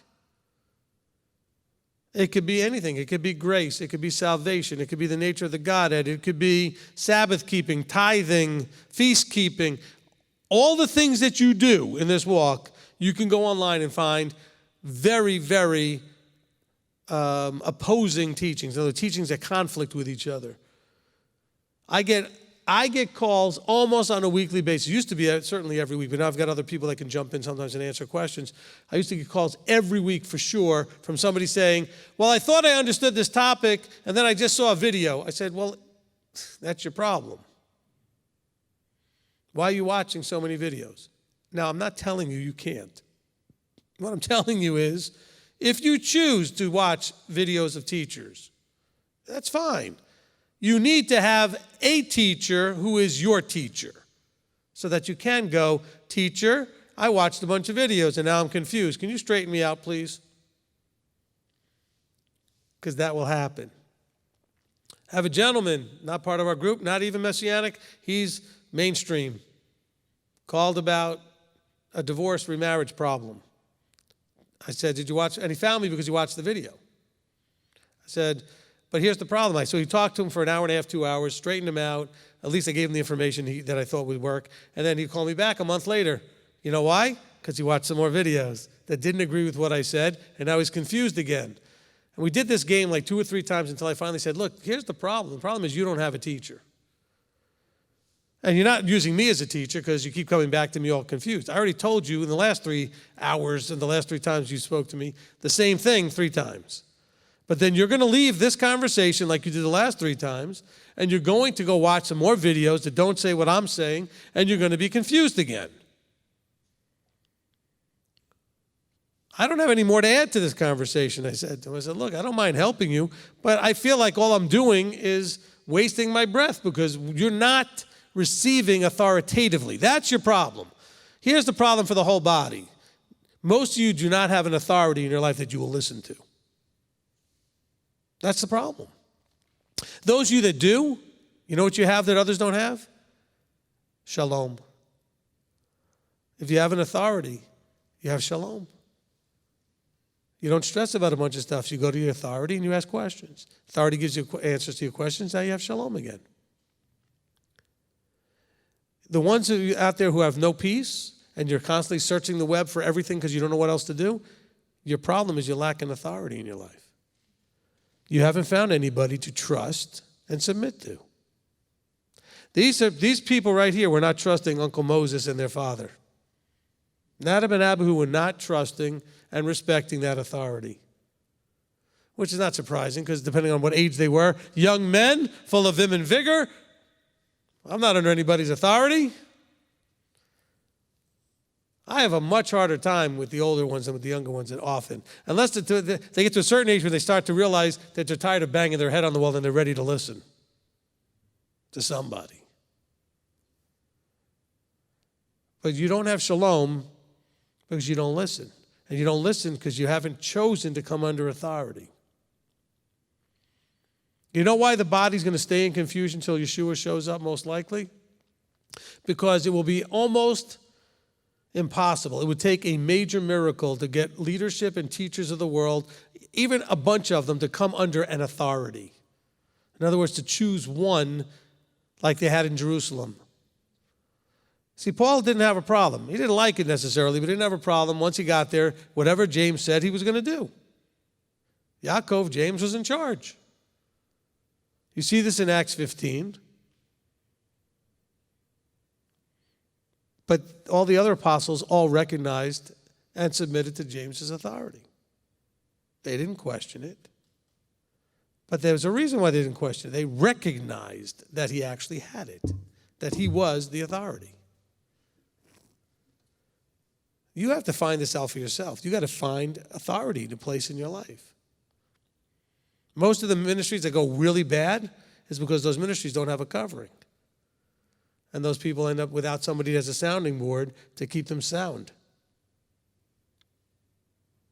And so let's just make sure that we understand that. That is part of what's going on here, and that's part of answering the question. So when you're looking at, verse 16 to 20, so thank you, Philip, I guess, for answering the question. What's the problem here? The problem is they didn't submit under authority. They tried to hide it. but they didn't get zapped because they didn't do it in a way that would confuse the public. Nadab and Abihu did it right in front of everybody. The fathers had just done it. It says, and all the people saw and cried aloud and fell on their faces. So Nadab and Abihu, right in front of all those people, went to go do this now. It doesn't say it was the next day or next week. Right away, they just go in there. They were like, hey, that worked for them. Well, I wonder if he'll do it for us. After all, we're sons of Aaron. Don't get all full of yourself wherever you think your position is. Yeshua made it very clear. You want to serve, you got to be humble. Anyway, all right, next question. I'm finished ranting. I'm sure I'm not, but go ahead. It's a good rant, though. We all need the reminder. Pete and Brenda Lamb, my question is about Leviticus 10:17 through 20. Did Aaron's sons dying after the instruction about the sin offering make a difference? Make a difference in what way? I'm not sure the question. I mean, it clearly didn't make a difference in these other children, of Aaron. I say, he was wroth with Eleazar and Ithamar because they did not follow instruction. So apparently that didn't make enough difference. Now, it made a difference enough that they weren't trying to do it in a public way. As a matter of fact, they were trying to hide it. So I guess it made a difference that way. They said, well, let's not do this in any kind of public rejection of authority. Let's just kind of try to be sneaky about it. And this is to address, I think that's a good point that you brought out. Thank you, Pete and Brenda, because doing it publicly or doing it privately, you're going to get caught. That's all that you need to know. You're going to get caught. The response may not be as immediate, but you're going to get caught. All right, next question. Next one is Lauren DeHaven. Question on Leviticus 10, verse 9. Not taking of the drink would this mean that even for us on any kind of Shabbat, a hard drink shouldn't be taken? Okay, let's be very clear. And it's a good question, actually, because even though I covered this, I didn't cover this part of it. Okay. Shabbat is a very special time. It's set apart time. But you are not to equate coming to any place where you keep Shabbat with going to the temple. Because people have said, well, if I do something and it makes me unclean, can I come to services? Yes, it's not the temple. The only place that being unclean would not allow you to go is the temple. Now, I know in Jewish communities they sometimes refer to going to services as going to temple. But we're talking about the Mishkan that was in the desert or the temple in Jerusalem. We're not talking about just any place. And why was that? Because his presence was literally there. Not always, because there was times when he wasn't. As you go through the history later on. But initially, when this is all going on, his presence was actually there. And you could not come into that presence in that condition, in that state. So, no, these are not instructions about now where you go to service. Now, you do not need to be drinking and going to services. You can have kiddush at the end of services. In other words, they can do the bread and the wine. Now, that's not, for those of you that are new and listening to me, that is not communion. Okay, Melchizedek and Abraham did it, and they were not doing communion. Yeshua, when he was doing this during a meal, was trying to teach them and saying, look, this thing that you do, I want to give you some deeper sort of references so it'll trigger thoughts about me when you do it. You'll look at the wine, it looks like blood, and this is going to remind you about his blood. You look at the bread, he's the bread of life, it reminds you about him. It's just a memory trigger thing. So no, shame on you if you show up at anything that has to do with the body drunk. You don't need to be drunk. But it also is not talking about the rule saying that you can't drink or anything when you're, they're saying this is when they were in the work at the temple, at the tent of meeting. And so you can have an alcoholic beverage. Matter of fact, in Deuteronomy, it says at the feasts, you can spend the second tithe on whatever your heart's desire, including wine and strong drink. But if you're going to the feast, you are not going into the temple. This is instruction for Aaron and his sons. So let's just kind of, because I've had people say when they start to learn about the laws of Nida, that's the women's laws of cleanliness, of blood, that they, can they come to services? Yes. You're not going to cause anybody to be unclean and not be able to go, oh, but I thought his presence is at services. Not like that, it's not. His presence is everywhere. Even where there's sin, his presence is everywhere. As he calls you, when you were in sin and he called you out, his presence was there. It's a different level of his presence. Yeah, think of it like a volume switch, and he can turn up that volume to different levels. There's the level that sat down and had lunch with Abraham. There's the level that Moses wanted to see when he put him in the cleft of the rock. Okay, different levels of his manifestation in terms of turning up the volume. The level that was in the Holy of Holies, only once a year under certain very specific conditions. Coming to the tent of meeting, when they had questions and things, Moses had the very specific protocols of what to do. Okay, next question. Okay, I have two more on 10. All right, because it's almost 10 o'clock. So that's my fault. I talked a lot about other things. Go ahead. Real quick on backing up to 10:5, Leviticus 10:5. Would the people who grabbed the shirts then be unclean or not, since they grabbed the shirt? There was not an unclean problem here in chapter 10 at that point. There was a rebellious disobedience problem. So touching them wouldn't have made any difference. Now, ripping the clothing as they were being told, and unbinding their heads would have been a problem. But that would have been a sin, disobedience problem, not an uncleanness problem. Okay? Okay, last one for 10. Olivia and Janet Hoffman. Rabbi, would you please explain chapter 10, 18, and 19? Have read it a few times and cannot comprehend what did Aaron, do? What did Aaron do that was good in Moshe's eyes after he was wroth?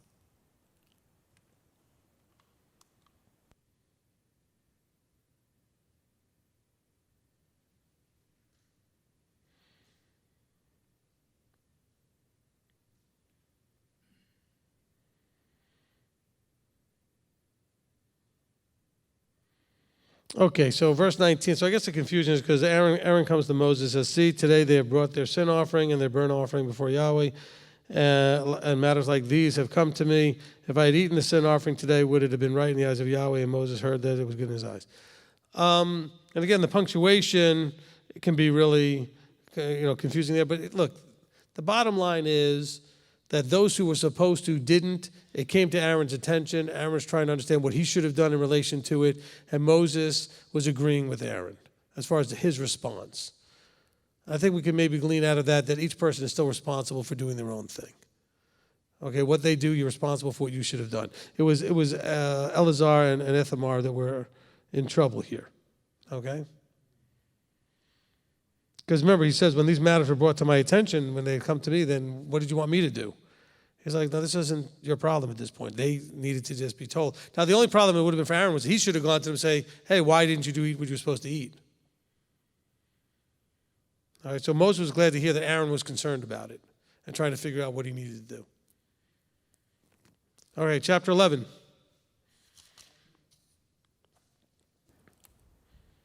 Chapter 11. Let's see.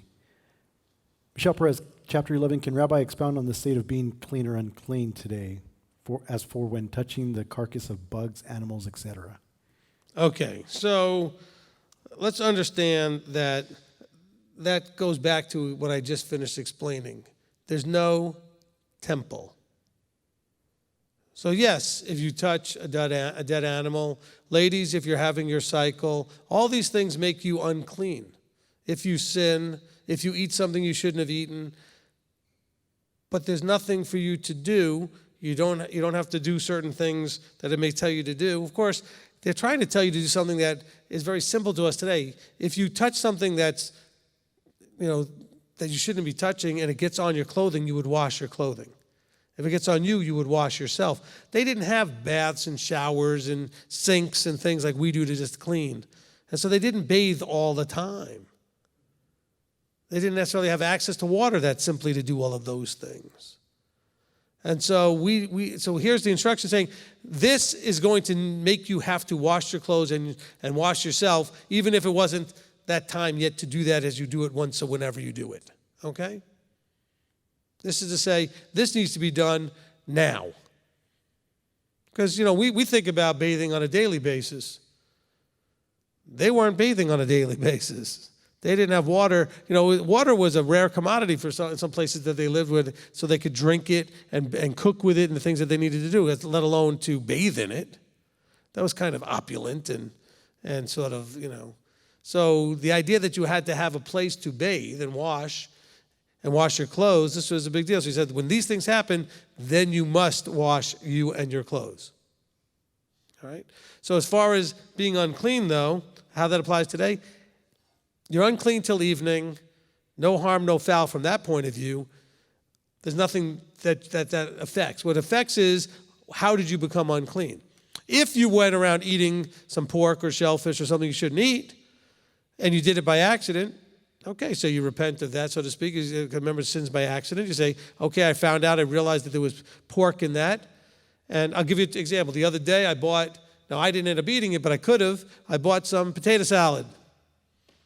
Didn't say bacon was in it until I looked in the ingredients later. It just said potato salad.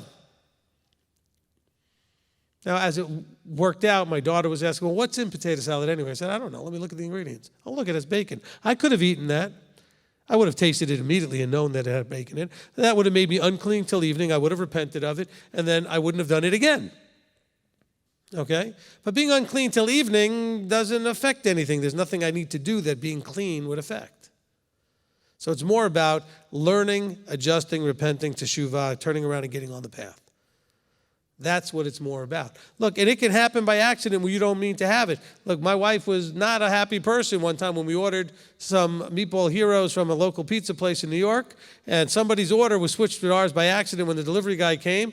Mine was fine. Hers was pork, because hers was sausage, not meatball.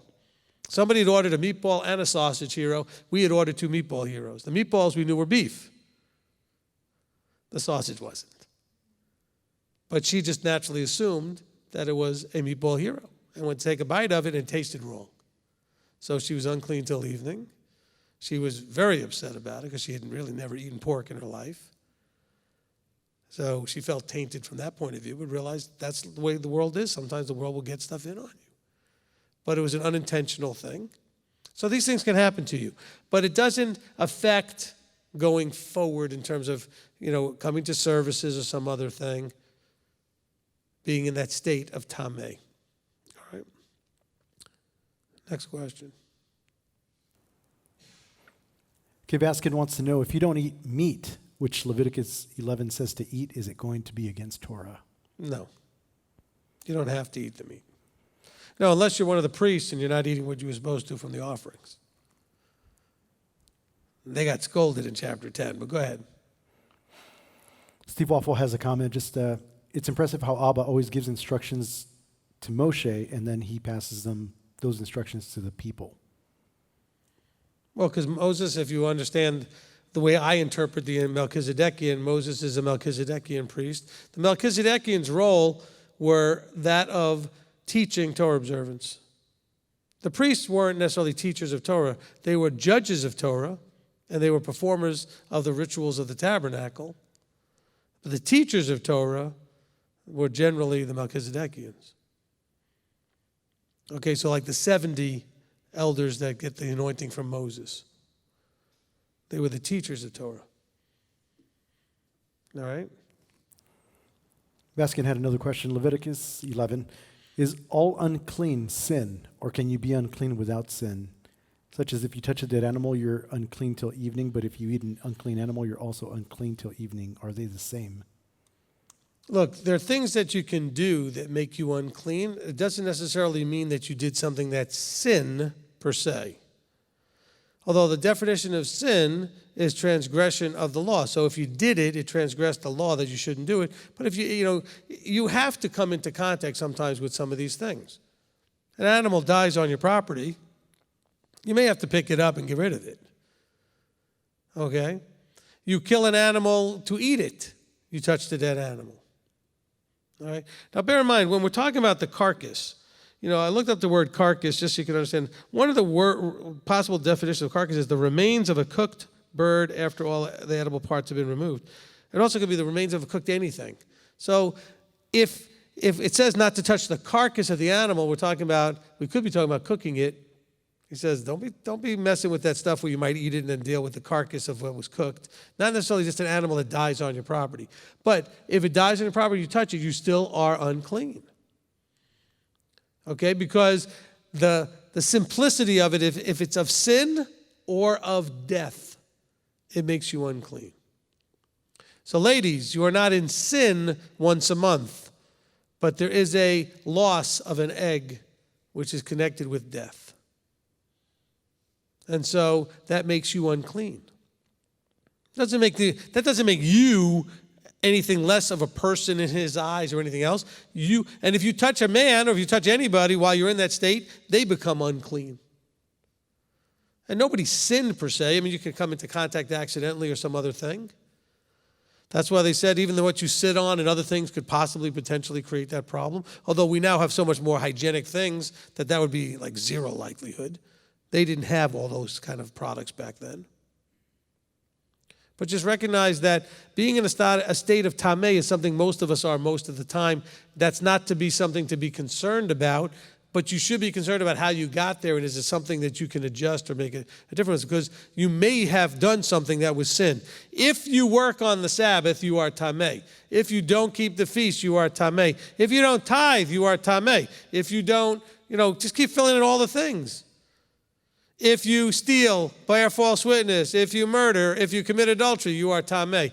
Breaking the law causes that to happen, but also coming into contact with death or anything connected with the idea of death. Okay? Next question. Next question is concerning Leviticus 11, 9 through 12. There's confusion to me whether tuna is considered clean fish or not. What is your opinion? Okay, the debate comes on the fact that it does have fins and scales, but the scales are so small that it'd be hard to see by the naked eye, so how do we know that they actually are scales? But they are scales. I'm glad you asked the question. This is a question that comes up. There's a couple of different animals that sometimes will come up in this kashrut question. What I will say is this. This is why the body needs a New Jerusalem Council. The body needs the leadership, those that are actually anointed and appointed, to come together and be able to make these kind of calls, the Deuteronomy 17 type calls. Because not every animal that exists on the planet is listed here, although the categories of animals covered pretty good. But what about those strange exceptions? Those strange exceptions, like the tuna. What do we do with the tuna? I wouldn't eat the tuna anyway because most of them are nucleofied from being, from the waters with, what happened in Japan and everything else. So I wouldn't be eating any tuna anyway. And high in mercury and besides. And I like tuna. I mean, I've eaten it in the past. But it's a good question. At this point, I would stand with it's fine. I would have no problem with you eating tuna if that was the call to make. But I think that it does beg the question. This is, by the way, why... And all of you should now appreciate in a different level why we have a thing called the Talmud. It doesn't necessarily answer this question to anybody's satisfaction if you want to use it or not. But it was generated out of these type of questions. The writers of it needed to answer questions that the Torah does not openly and clearly address. In addition, it also built some fences around the law as well. But it was really brought out to try to answer the things like tzitzit. What do they look like? What is this techelet? Where does it come from? There's lots of stuff that it's in Scripture does not actually tell us the details. But the Talmud does, in an effort to try to answer questions that are not openly and easily understood from Torah. That doesn't mean that I think you should go read the Talmud. And don't tell me you've read it unless you understand that I've got the whole thing on my shelf. It's 73 books. So if you tell me you read it, I want you to tell me which one you read. Because I've got the entire Babylonian Talmud on my shelf, and there's 73 volumes of it. And it cost A lot of money. And I'm not saying it to brag. I'm just saying that I know you didn't spend that kind of money. Most of you out there who have somebody saying that, oh, but this person says the Talmud is this evil, blah, blah, blah, and they claim they read it. No, they probably read an excerpt that somebody posted about some piece out of context that somebody said. Because if you don't understand that, first of all, you have to read Aramaic. Do you read Aramaic? Do you understand how to read a page of Talmud? Talmud is written in it's very interesting how it's laid out. And the commentaries and the Rashi part and everything else. So I'm not encouraging you that we need it today. What I'm saying is we need a new one today. We need one for the 21st century that helps address things like tuna. Things that just weren't coming up there in those days. They weren't catching tuna in the Dead Sea or in the Mediterranean. So it wasn't something that would come up. All right, continue. So you should be praying that we get this counsel at some point. Yeah.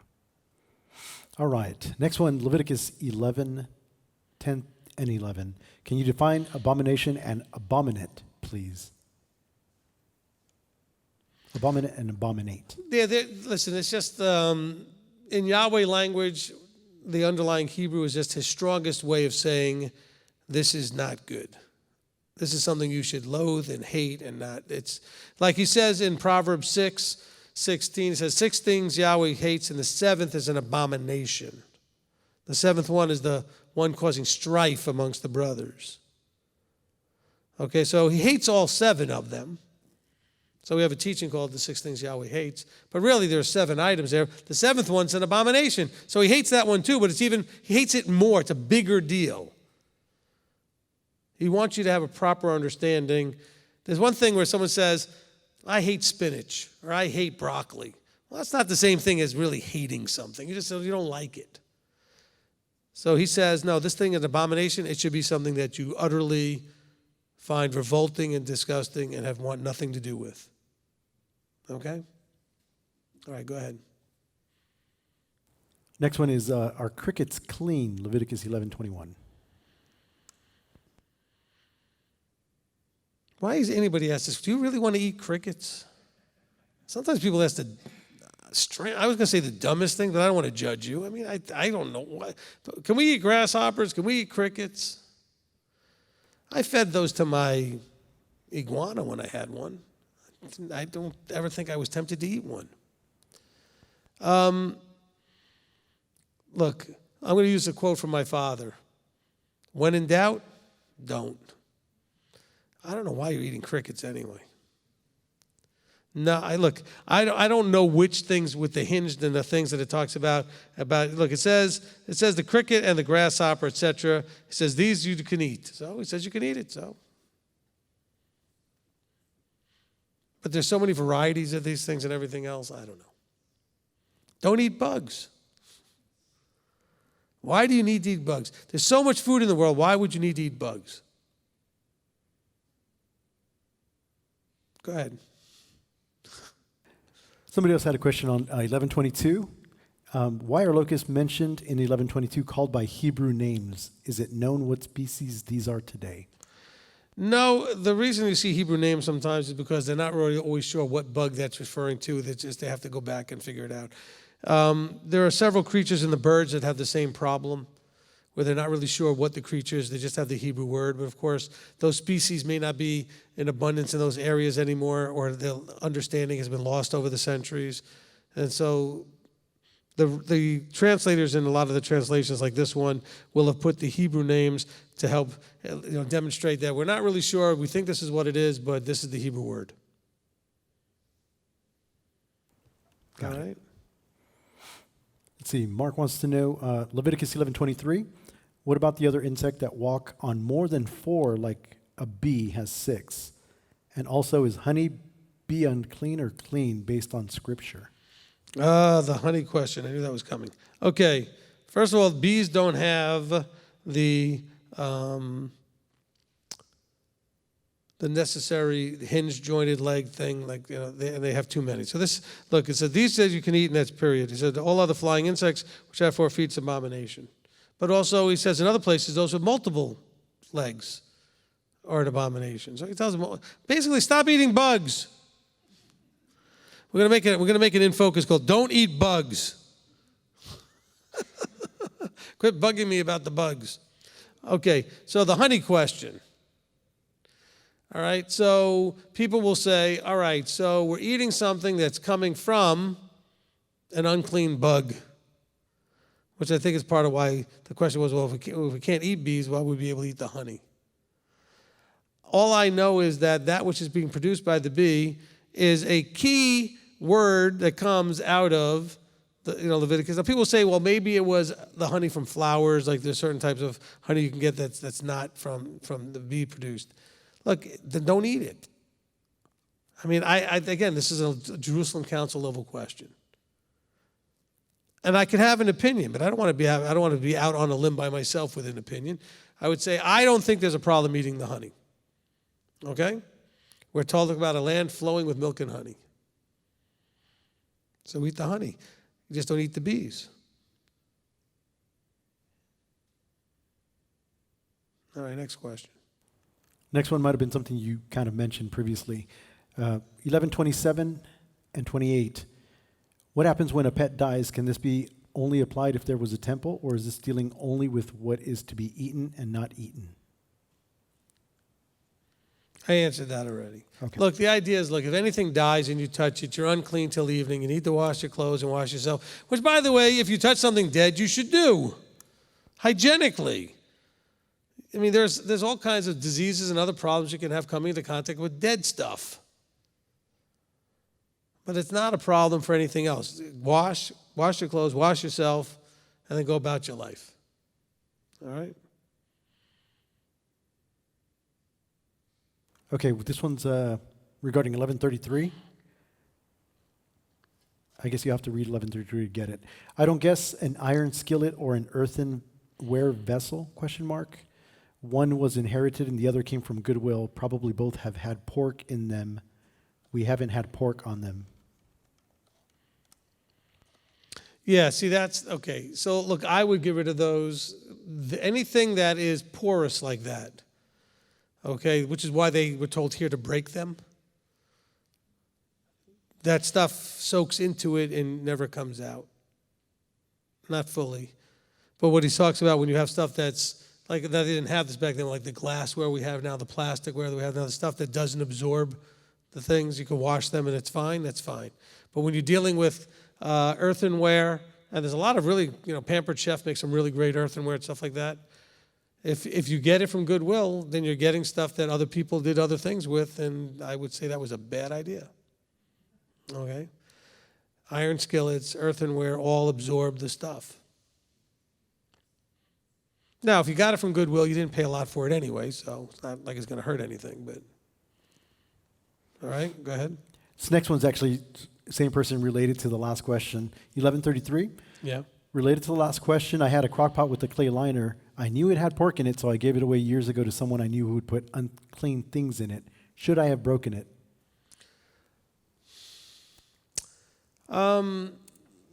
That's a good question. That's sort of one of those 50-50 deals. I know when it comes to things of idolatry, those you don't sell to people. Like your Christmas stuff, when you finally come out of Christmas, you don't do that anymore.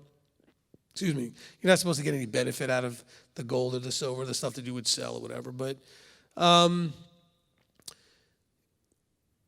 first of all, you did what you did already, so I'm not going to worry about it. I wouldn't do that in the future. Anything that I think is not good for me, I don't think is good for anybody else. I'm not going to give it away. Okay? I'll just throw it out. Okay, 11:34, please clarify. Does this apply to any food that becomes damp or gets wet in general, or only in relation to when something unclean, dead, falls in an earthen vessel? All right, look, we're talking about here becoming in the state of unclean. But I will say this. If a dead creature has come into contact with anything that you might eat, you probably don't want to eat that. I don't mean probably, you definitely don't want to eat that. And if water has been exposed to dead creatures and then touched what you're going to eat, you definitely don't want to eat that. Not because of this tameh thing, because it will carry stuff into your body that you do not want in it.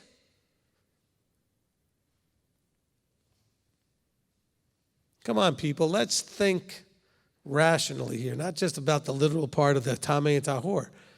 You do not want to be touching, wearing, staying unwashed, or imbibing into your body anything that's touched anything dead or unclean, like this is talking about here. Okay? If somebody's in your house who's not keeping Torah and they're rinsing off the pork into some bowl and that water has bowl in it, and that bowl has water in it, but now you're going to use that water for something else? No. Go ahead, next question. Okay, on that particular topic, Leviticus 11:35, should I throw and replace my oven if I have cooked, roasted, unclean meat like pork previously? No, you don't have to get rid of your oven. Look, you got to remember, they were using earthenware for ovens, and so it would have absorbed things in it. If you've got an oven that's made out of metal and you can clean it, it's cleaned. Besides, you're not cooking things on the oven. You're cooking things in a pot or a pan or on silver foil, whatever it is in your oven. So whatever the food is sitting on is the problem. They didn't have all that. They had earthen ovens. They had stone hearths that they would use and things like that. They didn't have what you have today with electricity and heating elements and metal. All right? Clean your oven and just make sure your food. Now, I'll give you the difference. Let's say you have a grill and people have been cooking pork chops or whatever else on the grill, little shrimp on the barbie. Well, then, that's almost impossible to clean. I've seen people scrub their grills, they never get completely clean. All right, so you might need to do something with that. But as long as nobody's been cooking anything unclean on your grill, regular ovens, not a problem at all. You don't cook any food directly on anything in the oven. You put it on something else and put it in the oven. Okay? Now, like a toaster oven, I guess you put stuff right on those grills, but nobody puts unclean thing. If it's a meat type of thing like that, you're still going to put it on something because otherwise it will drip onto the elements or some other thing. You're not going to put it right on the grill, in an oven. Okay, so the odds are your oven's fine with that. All right? Okay, last few questions, and these don't have any particular chapter or verse. One question is, what does chewing its own cud mean? It's actually has to do with the way that those animals digest food. Okay? So they have double stomachs, so they eat, they chew, they digest, it comes back up, they re-chew it again, and then it goes back through. So it's a process of digestion. All right? And so just look it up so you can understand. But it's something that all of us mostly learned in biology and in the beginnings to understand how different animals' digestive systems work. Okay? Okay, so the animals that you can eat, they chew their cud and they have the split hoof. Okay? Okay, another one says, I've been wondering why a garment of camel's hair and honey are okay even though they're from unclean animals. Are animals just unclean to eat, but their byproducts, being skin, milk, honey, etc., are okay? I want to give that a qualified yes. So in the things that you mentioned, yes. I mean, you got to understand, I guess I never said this, and I should have said it at the beginning, so people who missed this, who already maybe signed off, this is all about what is food. Now, you can use other animals for all kinds of purposes that are not food. They are designed to do certain things. Pigs are very helpful to eat and clean all the junk and garbage, and that's fine, I guess, if that's what you have it for. I wouldn't own any of those things anyway. But I'm just saying is, what is food? Is something actually food for you? And that's the important as a part of how we go through this whole thing, all right? And so you're not going to eat the camel, but you can use its hair, you can use there are parts of it that you can use for other functions. I mean, there are badger skins used as a part of the covering of the tabernacle. but you can't eat a badger. Okay? And I already addressed the honey question, so. Well, I was going to thank you for even coming this far. I didn't think we'd get this far, and I stopped taking questions, even though people keep asking. But I've got 2 more, and we're done. Okay, good. Okay, last 2. Giving Yeshua's sacrifice. If the temple were rebuilt today, would we still need to perform these sacrifices? If the temple, well, look, I think there's going to be other issues. If there was a legitimate temple built, which there will be, the Ezekiel temple still hasn't been built. Yes, we will be doing all of these things. Okay? Now, anybody could just throw up a temple. No, we're not going to be just going to any temple. But there will be a temple that will be having sacrifices, and it will be correct to do them. So that's why I give it a sort of a qualified yes. Okay? But if just because somebody in Jerusalem wants to throw a temple up doesn't necessarily mean we're going to go there. I am very confident that when the temple does appear, in other words, when finally there is a temple to go to, that we will have the leadership that knows what to do with that. Is that a temple we need to go to? But understand that the only reason we do not do the Levitical sacrifices is because we can't, not because the law was done away with. All right? Everybody that Yeshua taught still went to the temple and did the offerings until the temple was destroyed. That's a good 40 years. Okay? Almost, 40 years after Yeshua dies. So that's a long time for them to still be going to the temple. And they were. Okay. One more, or are you done? Yes, sir. One more. Richard Yetter wanted to know, Rabbi, can you please explain 1019? I'm not sure I understand it. No. I don't know what he wants to understand about it. It just mentions some animals, that you can't eat. It says the stork, the heron, and after its kind, the hopo, and the bat. 1019? Oh, so sorry, I'm in 11:19. 10:19. We covered that. Yeah, no, we covered that. That had to do with, what Moses was telling Aaron about what happened with his sons not eating what they're supposed to eat. So we covered that. Yep. All right? All right, awesome. All right, so with that, I'll just wave goodbye. We're going to need to drag everybody up here. Why don't we go ahead and close in prayer, though? Manny, you want to close us? All right, let's let Manny close us in prayer. Abba, Father, we thank you for allowing us to go tonight and learn Torah and hear your word. And Abba, thank you so much for being the creator of this world, for calling people like us. We have the ability to talk to you, and that you even want to talk to us and learn, and for whatever reason you want to spend forever with a bunch of us. But I thank you, and I'm grateful for that. Abba, let us continue to learn your Torah. Let us continue to seek your word. Give us the hunger that we need, the desire we need to please you.